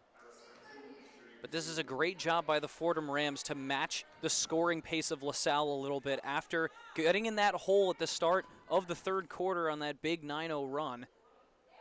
As Mactoon puts it up and puts it in. Again, second on this team in scoring at just under 10, 9.9 to be specific. With the way she's played tonight, she has to be extremely proud. As the second shot is up. And the second shot is no good there. And Daliba, Omashola is going to be the last culprit to touch it as she gets sent to the bench. Emma Wilson-Salto's back into this one. Right underneath the Explorer basket, 42-35, 2:12 left to go in quarter number 3. Slap of the ball indicates play. A little bit of curl actions here. Near half court for Daliba. And it's going to be a foul on Emma Wilson-Saltos. Hangs her head low. Not happy with that one. I'm a little baffled at that one, Madi. That's like when you press square or X in 2K and you swipe once and they call the foul immediately. That was a little egregious in my opinion, but you know, we're pretty far away, so maybe they saw something I didn't down there. Show must go on there. Quinn, guarded by Veljovic, beats her off the dribble, makes her way towards the middle. Dump off pass to Dembele. It's going to be no good. And again, Fordham not communicating on the rebound to get to it. None able to bring it in. Explorers stay with the basketball on this side. 1:59 left to go in Q3. 42-35. LaSalle up 7. Connor once again looking baseline. Gets it right back from Armendariz. Step through shot for Connor on Barry, and it's good. 44-35. The Explorers are rolling in the John E Glaser Arena. Taya Davis controlling for the Fordham offense. Donaldson moving quickly towards the baseline. Bank shot, no good. Over the back there by Kayla Barry. So yet another foul for the Fordham Rams. Score will remain 44-35. 9-point lead here for LaSalle. Bridgette Mitchell screaming, get a stop. It's clear as day there. Heard it from all the way in section 180. High post touch for Mackenzie Dembele, guarded by Wilson Saltos. And the foul called. Emma Wilson Saltos also not happy with that one. And I got to tell you, not enough angle on the first, but that one clearly not the call that you want if you're the Fordham Rams. I'm not sure. I think I liked that one a little bit better than the call last time. But at this point, I think it's just kind of I feel like it might be the referees almost targeting Emma Wilson Saltos a little bit. Not targeting in like a rigged game sense, but more like trying to keep her from getting too physical in the paint, keep her from throwing her weight around, because she does a good job of that. But when she does it a little bit too much, it starts to get a little physical and more towards a foul. So it seems like the referees are just trying to bring her back a notch. And that's going to be enough to bring her out of the basketball game. In comes Irina Murwa. Again, LaSalle doing the same as Joan Quinn takes a seat. Into the game for her is going to be Tyranisha Bowers. She gets the low post touch. Turnover shot on Taya Davis. And it's pure nothing but absolute net. 46-35. A minute exactly from quarter number 4. 11-point lead here for LaSalle. Taya Davis working slowly, carving up the LaSalle defense. Veljovic tracks down the ball.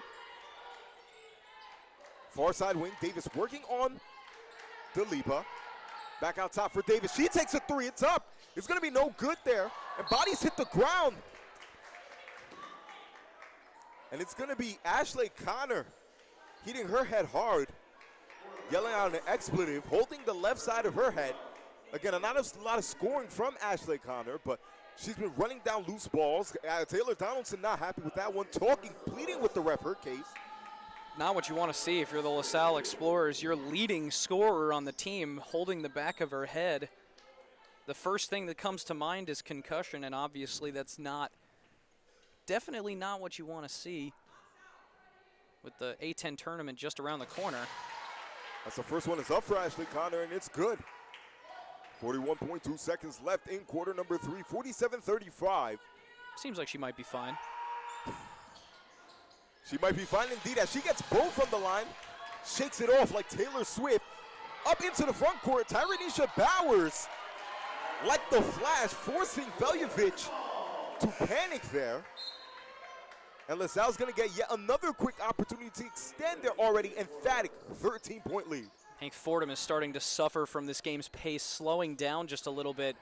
They were scoring a lot when things were moving and when they could get Shea Harris an open look on the wing or get LaSalle's defense moving around a little bit. But when things start to settle in, Fordham struggles to find the open looks. Connor working slowly on Donaldson. You worry about the contact there between Barry and Armendariz. 10 seconds left on the shot clock. Connor dribbling around the world, picks up her dribble. Deep post touch for Magasa, loses the dribble, and Murwa picks it up. Donaldson turns on the Jets. 6 seconds left in this one. Spin move over on Tyranisha Bowers. She hits the ground, and she's going to be called for a foul. 2.7 left in this quarter. Looks like they called it on the floor, Madi, although that looked like a shot to me. I don't know. Taylor Donaldson going up towards the basket with the ball up in the air. Looked like she was about to go into a shooting motion. Davis looking for the outlet. It's going to be Donaldson. Last shot at the corner is up, and it's a good three-point shot there. So Fordham now bringing this affair now within 10, 48-38. LaSalle still with the 10-point lead, but Fordham, off of that last Donaldson attempt, could look to build off of that momentum. Yeah, certainly, although the break now between quarters is probably going to kill any of that momentum if Fordham got any at all from that. But, you know, you go back to that 9-0 run at the start of the second quarter, and it's basically the structure of Fordham's deficit now going into the fourth. They trail by 9, or by 8 rather, excuse me now. It's 46-38, I believe. It's 48-38. It's going to be 10 points. So I'm sorry, but the live stats are just a little behind. It's my mistake, of course. It's a 10-point lead, but the majority of that is built by that 9-0 run from the start of the third quarter. Fordham really has been they haven't been struggling since then. They struggled during that stretch, but after that they started to pick up the pace and match the scoring of LaSalle. Only problem is they weren't getting that many stops. LaSalle continued to grow their scoring total, and now we find ourselves at a 10-point deficit going into the fourth quarter, Madi. 10-point deficit indeed for the Fordham Rams. If you're head coach Richard Mitchell, you're hoping your squadron can pull this one out. 10 minutes between this point and the end of game. 48-38, LaSalle smooth sailing. We're going to take a quick timeout here, but we will be right back from the John E Glaser Arena in Philadelphia, Pennsylvania. Don't go anywhere, ladies and gentlemen.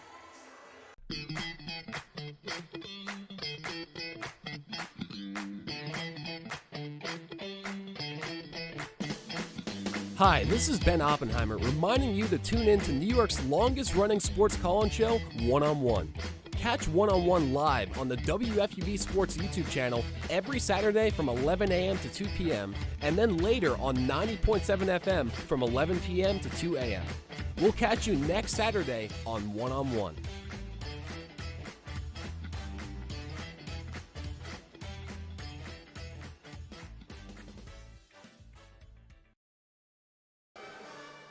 And this is where it all ends. Fourth quarter action, 10 minutes is all that separates the LaSalle Explorers from a much-needed win here in A-10 play. They're just 2-11 in conference, but the way they've been playing tonight, they've looked like a better team. 48-38, they hold the 10-point advantage over the Fordham Rams. Fordham having much to say about that as Taya Davis moving now left to right, far side wing. Gives it up to Donaldson. Inside to Murwa. Murwa working on the smaller Deliba. Puts up the shot at the rim, and it's good. If you're Fordham, the run starts now for you. 48-40, 9:37 in the fourth. McToon with a little bit of a faltering there. Her hardwire kind of malfunction, and Donaldson, far side wing, puts it up, and it's good. 48-43. Fordham finding new life here in the fourth. Huge 5-point swing there, or 4-point swing rather, for the Fordham Rams. And Joan Quinn's gonna think better of it. She's gonna call a timeout. McGilvray with the same intention. 9:14 left in the fourth quarter. 48-43. Fordham now cutting the deficit all the way in half to 5. Yeah, great job coming out of the break between quarters. Fordham Rams absolutely needed a score initially. They got it from Morwa.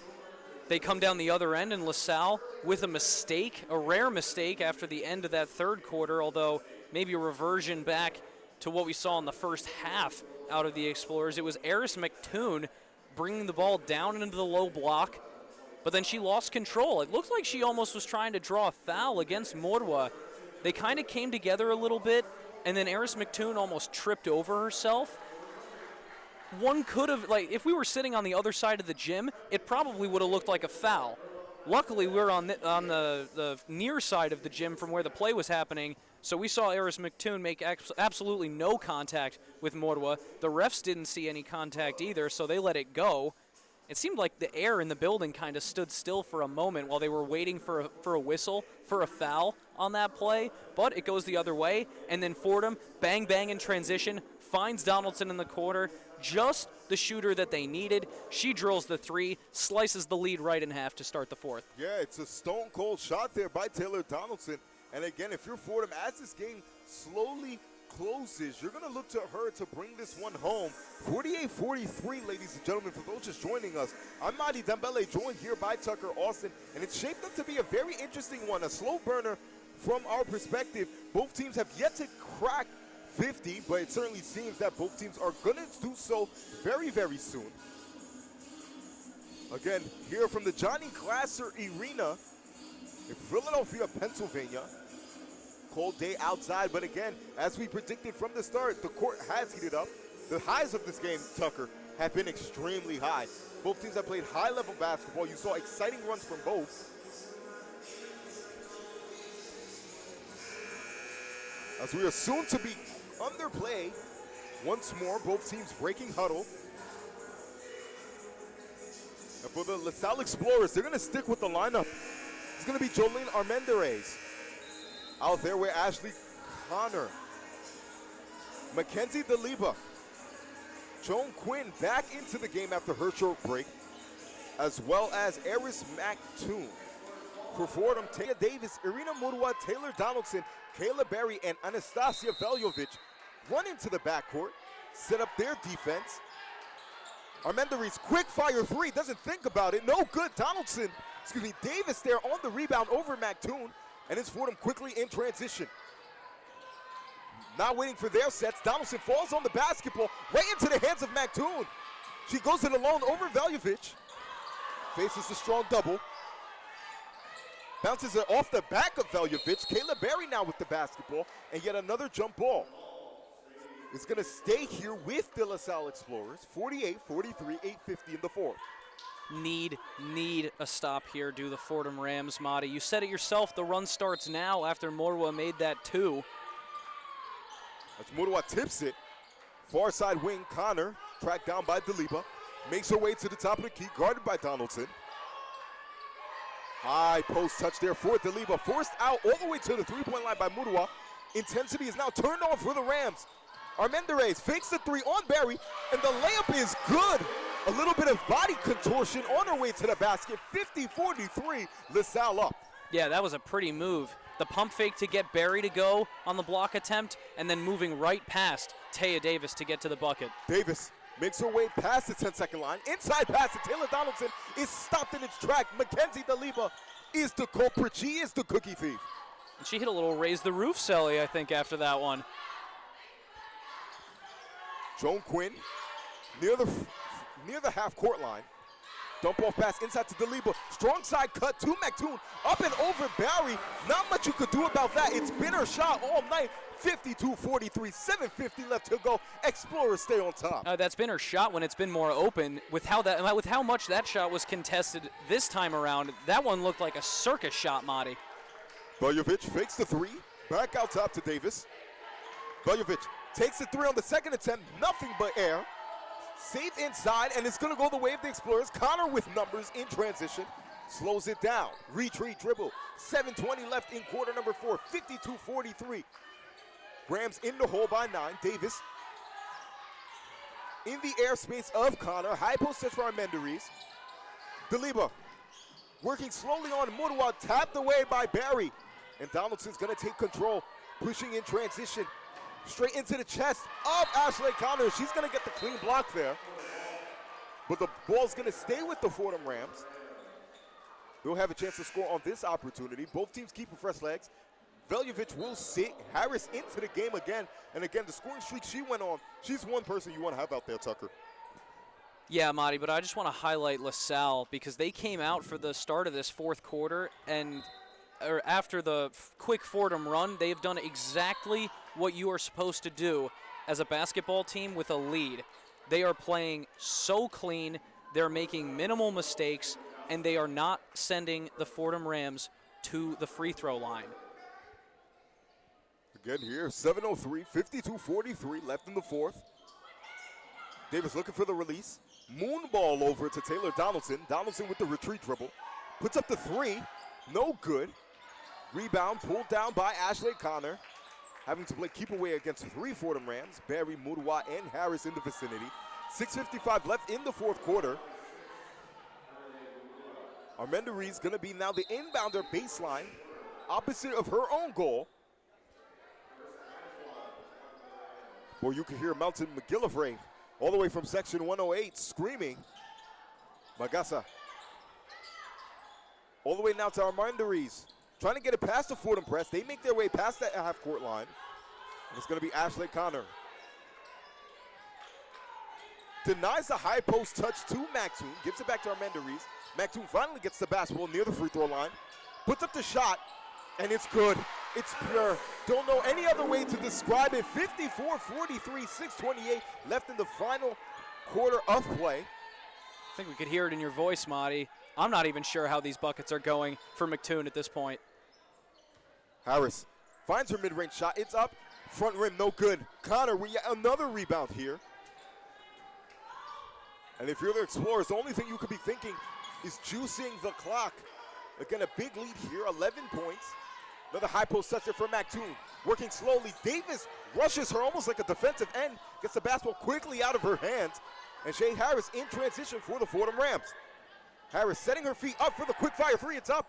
No good. Antoine with the rebound, but it's out of bounds. She's not able to bring it all the way in. Going the opposite way of the Explorers.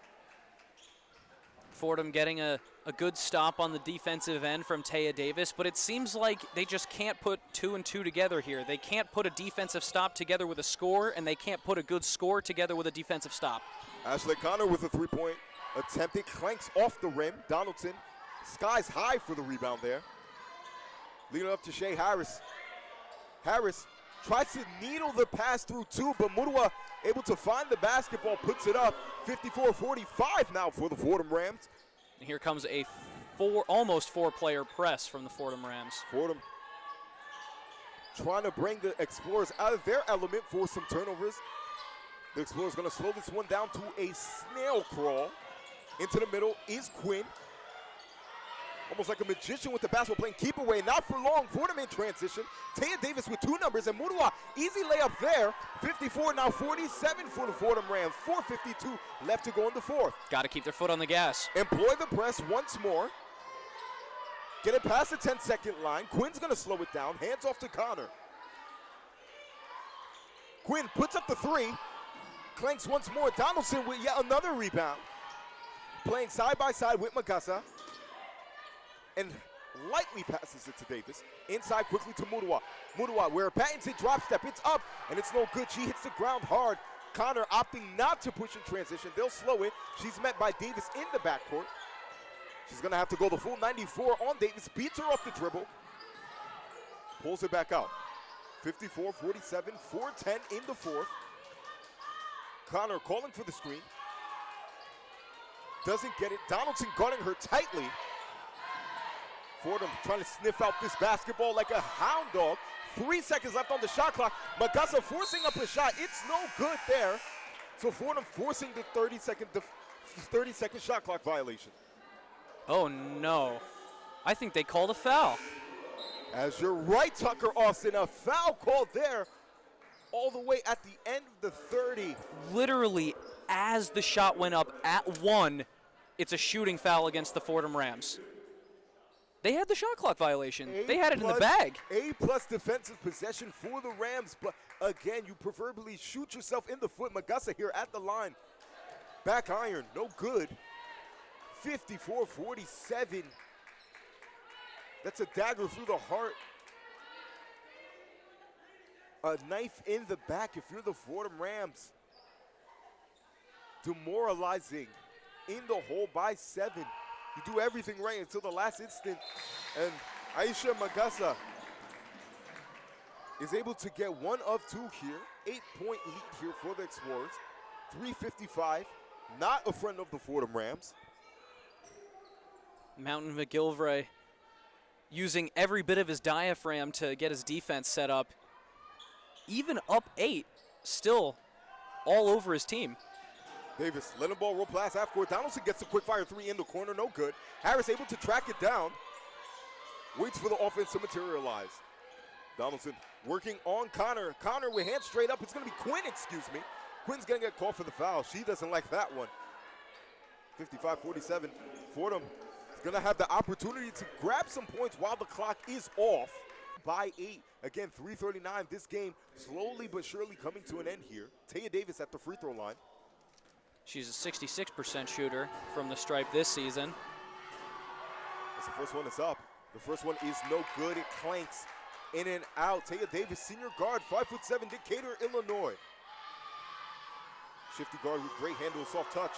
Plays very larger than life as she gets none to drop from there. It's going to stay here with Fordham by way of Armanda Reyes. She was not able to bring in the rebound. McGillivray is going to keep fresh legs, so Quinn will take a seat for all her hard work. And into the game once more is going to be Bowers. Harris, near side corner, it's up and it's good. And if I'm not mistaken, Tucker Austin, she's perfect from the three-point line. 55-50, 3:33 left to go in the fourth. Boy, Shea Harris is having some kind of a night. Specifically from beyond the arc now. I'm not sure the live stats have fully updated. And yeah, she's 3 for 5. 3 for 5. From the 3. Ah. Still a very solid performance. You go 7 for 15 from the floor on the night. Kayla Berry there. Almost forcing the turnover. Magassa showing her frustrations on her face. Before them, they're going to keep throwing the fire at LaSalle. It's a war of attrition here for the Explorers. Game not over yet. Measly 5 points separate the two teams, and Ashley Connor faces the double and throws the ball into no man's land there. As Jay Harris instead is going to take control of this. Davis inside, she's going to use her floater, it's up, and it's good. 55-52, 3:10 left to go in the fourth quarter. I love that shot selection from Taya Davis, not taking the 3 and moving inside to go for the 2. And it's going to be a travel call there for them. Feeling as if there was a violation that should have been called earlier. Missed it myself.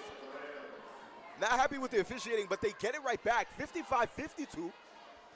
Looking for the momentum to shift in their favor, out of bounds. I still want to harp on Taya Davis a little bit. Your eyes have to light up from the three-point line. When you get an open look in a 5-point game, you can make it a one-possession game, but Taya Davis took her time, got inside with the floater that she knows is always good, and got the 2 points to get Fordham within 3. Davis working on Mendery, standard pick and roll. Irina Mura puts the shot up, and it's good. And 1 3-point opportunity. She'll have a chance at the charity stripe. 55-54, and 2:54 left to go in the fourth. Sorry, Madi, almost jumped over you. That is exactly why you take the 2-pointer if you're Taya Davis instead of going for the 3. Say she takes the 3 and she misses. This 3-point play is now to give Fordham a 2-point deficit rather than a 3-point deficit. But now this is a 3-point play to tie the game. Shot up from Murua is up, and it's no good there. Barry and Magassa with hands on the basketball. They're going to rule it way up Fordham. Magassa touched it last. 2:53 left in the fourth. And a big break there that could give Fordham the lead now with the ball back. Davis on the baseline. Looking for a release point. Puts it up and over to Shea Harris. Near side wing. Taya Davis waiting for the Murua screen. Denies it. Boy, Quinn on the defensive end. Goes around the screen, looks for Shea Harris. Harris puts up the 3-point shot. It's going to be no good, but she's going to get the foul call there. Eris McToon on the late contest. Gets too much in the airspace. Shea Harris goes up, then she goes down. So she'll have 3 chances at the 3-point line to not only tie this affair, but take the lead. And I love that this is Shea Harris going to the line for the Fordham Rams. She's been so good from the mid-range tonight, Madi.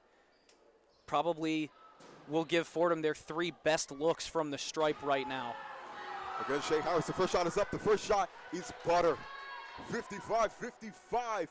Double nickel all square. 2:38 in quarter number 4. Shea Harris, her 3-level scoring has come up huge in this game. Second one is up. Second one rolls around and goes out. So again, Fordham now betting their odds for a 1-point lead. It's up, and it's good. She gets the gentle touch on the third time around. And Fordham feeling life. Explorers without a map, 56-55, 2:38 left to go in quarter number 4. We're going to take a quick break. Ladies and gentlemen, I repeat, do not blink. We'll be right back from Philadelphia, Pennsylvania. Don't go anywhere.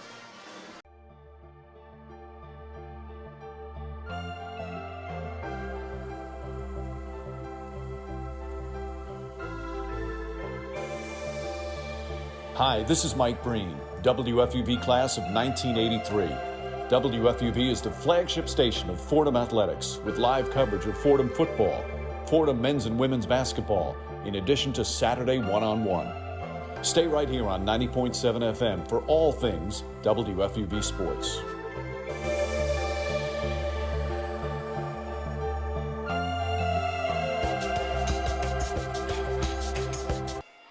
We are back. We are live, ladies and gentlemen. If you're outside, come inside. It's hot.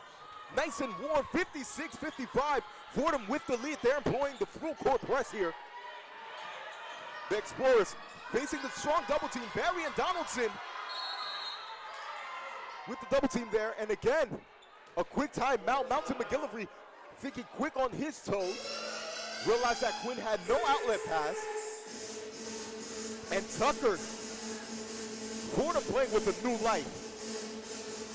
This is exactly what I have been waiting to see from the Fordham Rams over the course of the last 4 games. They've been putting themselves almost in position to come back in their previous games leading up to this one. But now, finally, they put together the pieces here and there in the second half to claw all the way back and get their first lead in Madi, what feels like forever. I don't think the Fordham Rams have had a lead in this game since way back in the first quarter. So you come back now, this is the Rams' first lead since the first quarter, 2:28 to go. All of the momentum is in favor of the Rams right now. Big timeout from McGillivray, but I don't think the Fordham Rams are going to come out of this timeout slow at all. If anything, the press is going to ramp up from Fordham for the rest of this game. It seems like that full court press has absolutely confounded LaSalle's offense. They can't figure out how to get out of their own end. And Fordham's been taking advantage of that. It's the reason why they clawed all the way back. And now here we are once again, getting ready to restart play from the side. 56-55, 2:28 to go. We're at the final stretch, Madi. Yeah, Fordham had that stretch in the second quarter where they led for about 8 minutes and 18 seconds. But ever since then, it's been downhill. They're finally back as Quinn works on Shea Harris. Armando Reese turns around shot there at the basket, no good. Fordham trying to track it down, but Murwa not able to finesse the body control and keep it in. He's going to stay here with the Explorers. 2:20 left to go. In quarter number 4, 56-55, Rams with the 1-point lead. Promising early defensive possession for the Rams, forcing the miss. Deliba working on Murwa. Back out top, it's going to be Connor. Slowing things down, guarded by Donaldson. And it's going to be a kick ball. Staying here with the Explorers. Little bit of an intermission in pressure. We are soon to be underway here. Armendariz taking it out of bounds, sideline for the Explorers. Connor with the basketball near the block letter. Armendariz, high post touch, looking the way of Mactoon, and it's going to be a foul there. Shea Harris got caught with her hands in the cookie jar. With a second, over 2 minutes left to go in the fourth quarter. Fordham still remaining with their 1-point lead, 56-55. Connor inbounding to Deliba. Back to Connor, thinks about the three, but Donaldson's in her aerospace. Back out top. Connor, waiting for anything to materialize, tries to go it alone. 8 seconds left on the shot clock. Guarded by Harris, into the corner is Quinn. Quinn makes her move towards the basket, and she's fouled by way of Taya Davis. Davis not happy with that one, caught flat-footed and forced to foul there. So Joan Quinn's gonna head to the free throw line with a chance to take the lead back in this one. I was about to say that Fordham's zone defense was doing a great job of consistently switching off of Ashley Connor. She was looking for the shot at the end of the shot clock, but the zone did a great job moving around, though when it finally got to Joan Quinn, a hole opened up in the zone, and she fired right through it. The first shot is up for Quinn. The first shot is good. 56 all. 1:41 left to go in the fourth. This free throw being one of the more pivotal shots, one of the more pivotal possessions of this game, as it is up. And it is no good. Back iron. Rebound is sniffed out there by Irina Murua. Pass half court is going to be Harris, leaving it up to Davis. The LaSalle faithful screaming defense. Davis now moving from left to right. Slows it down here for Fordham. Looks out for the Mitchell play call. Uses the Barry screen. Waits for the Donaldson action. Far side wing. Donaldson working on Connor. Goes up, use the backboard. No good there. DeLiba brings down the rebound.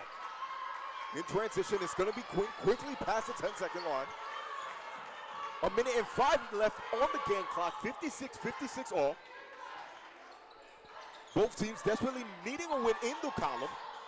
Dump off pass to Mactoon. Guarded by Davis. The shot is up, and the shot is good. Ladies and gentlemen, Eris Mactoon with a healthy mid-range shot there. Now under a minute here for the Fordham Rams as they trail by 2, 58-56. Davis denying the Murua screen. Looks for an inside pass and gets Barry wide open with no defense there. 58-58, all squared. 36 seconds left on the clock. Fordham tracking down the basketball, and it's going to go the way of the Ram. The maroon and white getting it done on the defensive end. 33.6 left on the clock. I wouldn't speak too soon yet, Madi. I'm not sure who this foul is against, but it very likely could be on a Fordham Ram. Bit of a loose ball exchange there. And it is against LaSalle. Okay, so Fordham with the basketball. With the Fordham Rams. Tie game, 33.6. Taylor Donaldson, slapping the ball, indicates the play. Leaves it up to Davis. Near the LaSalle logo. 29 seconds left on the clock. About 3 seconds separate game and shot clock. Fordham's going to milk the clock here. Davis lulling the defender, trying to lull the defender to screen. Goes around the Barry screen, faces the double, gives it up to Donaldson, goes right into the hands there. Fordham gets the ball back. Shea Harris puts up the three, and it's good! It's butter! 61-58, Fordham Rams. 9.7 left on the clock here. LaSalle gonna try to go this alone. Ashley Connor pass half court. She's gonna have to put up the three, gives it to DeLiba, puts up the three, no good. Fordham gets the rebound, and ladies and gentlemen, that's all she wrote. The Fordham Rams stampede into LaSalle, into Philadelphia, and steal this one away from the Explorers, breaking their streak. Long kiss goodnight. The Fordham Rams get it done. Oh my goodness. Shea Harris, ladies and gentlemen. Madi Dembele, what a ridiculous finish to this game we just got the pleasure of witnessing. Shea Harris, ladies and gentlemen. Shea Harris, ladies and gentlemen. One more time for the people in the back. Shea Harris, have a night for the Fordham Rams to get them out of their 4-game skid. You go on the road to LaSalle, and you get a huge dub. I mean, obviously LaSalle isn't the cream of the crop in the A-10, but this is a Fordham team that was in the absolute, like, just the depths of such a tough stretch of games. And now, the relief of ending a losing streak, getting a first win in the month of February, Madi. To have it be on the road, it's that much sweeter. It's going to make that 3-hour bus ride back to the Bronx a lot easier, I'll tell you that much. But 22 points from Shea Harris, 8 for 16 from the floor, 4 for 6 from 3. Excellent night from beyond the arc. She had 22 points on the night. That led the team for the Rams. Taylor Donaldson, 17. Also a huge game for her. She was a lot of the early scoring for the Fordham Rams in this one that sort of kept them in the game with LaSalle going into halftime. Mordua comes in with a 12 points. And that, Madi, Irene Mordua was the biggest piece of Fordham's comeback in the second half. They finally went back to her under the basket with all of that strength and all of that size. Morwa with the touch inside. She gets all of the layups underneath that Fordham needs to chip away. And then Shea Harris, after a loose ball, the building erupts with noise at the turnover, but an instant turnover after that. And Shea Harris, without another thought, they could have taken a 2. They could have tried to draw a foul. They had 7 seconds. Shea Harris, not another thought crossed her mind other than step up to that left wing, drill that 3, send us home happy. And after much struggle and after much tribulation, the Fordham Rams stampede into Philadelphia, Pennsylvania, the John E Glaser Arena, and they get it done here. Ladies and gentlemen, that's going to do it for us here from the city of brotherly love. I have been Madi Dembele, joined here by the amazing, also illustrious Tucker Austin, and that's going to do it. 61-58, the Fordham Rams get it done, and that's going to do it. We'll catch you next time here on WFUV Sports.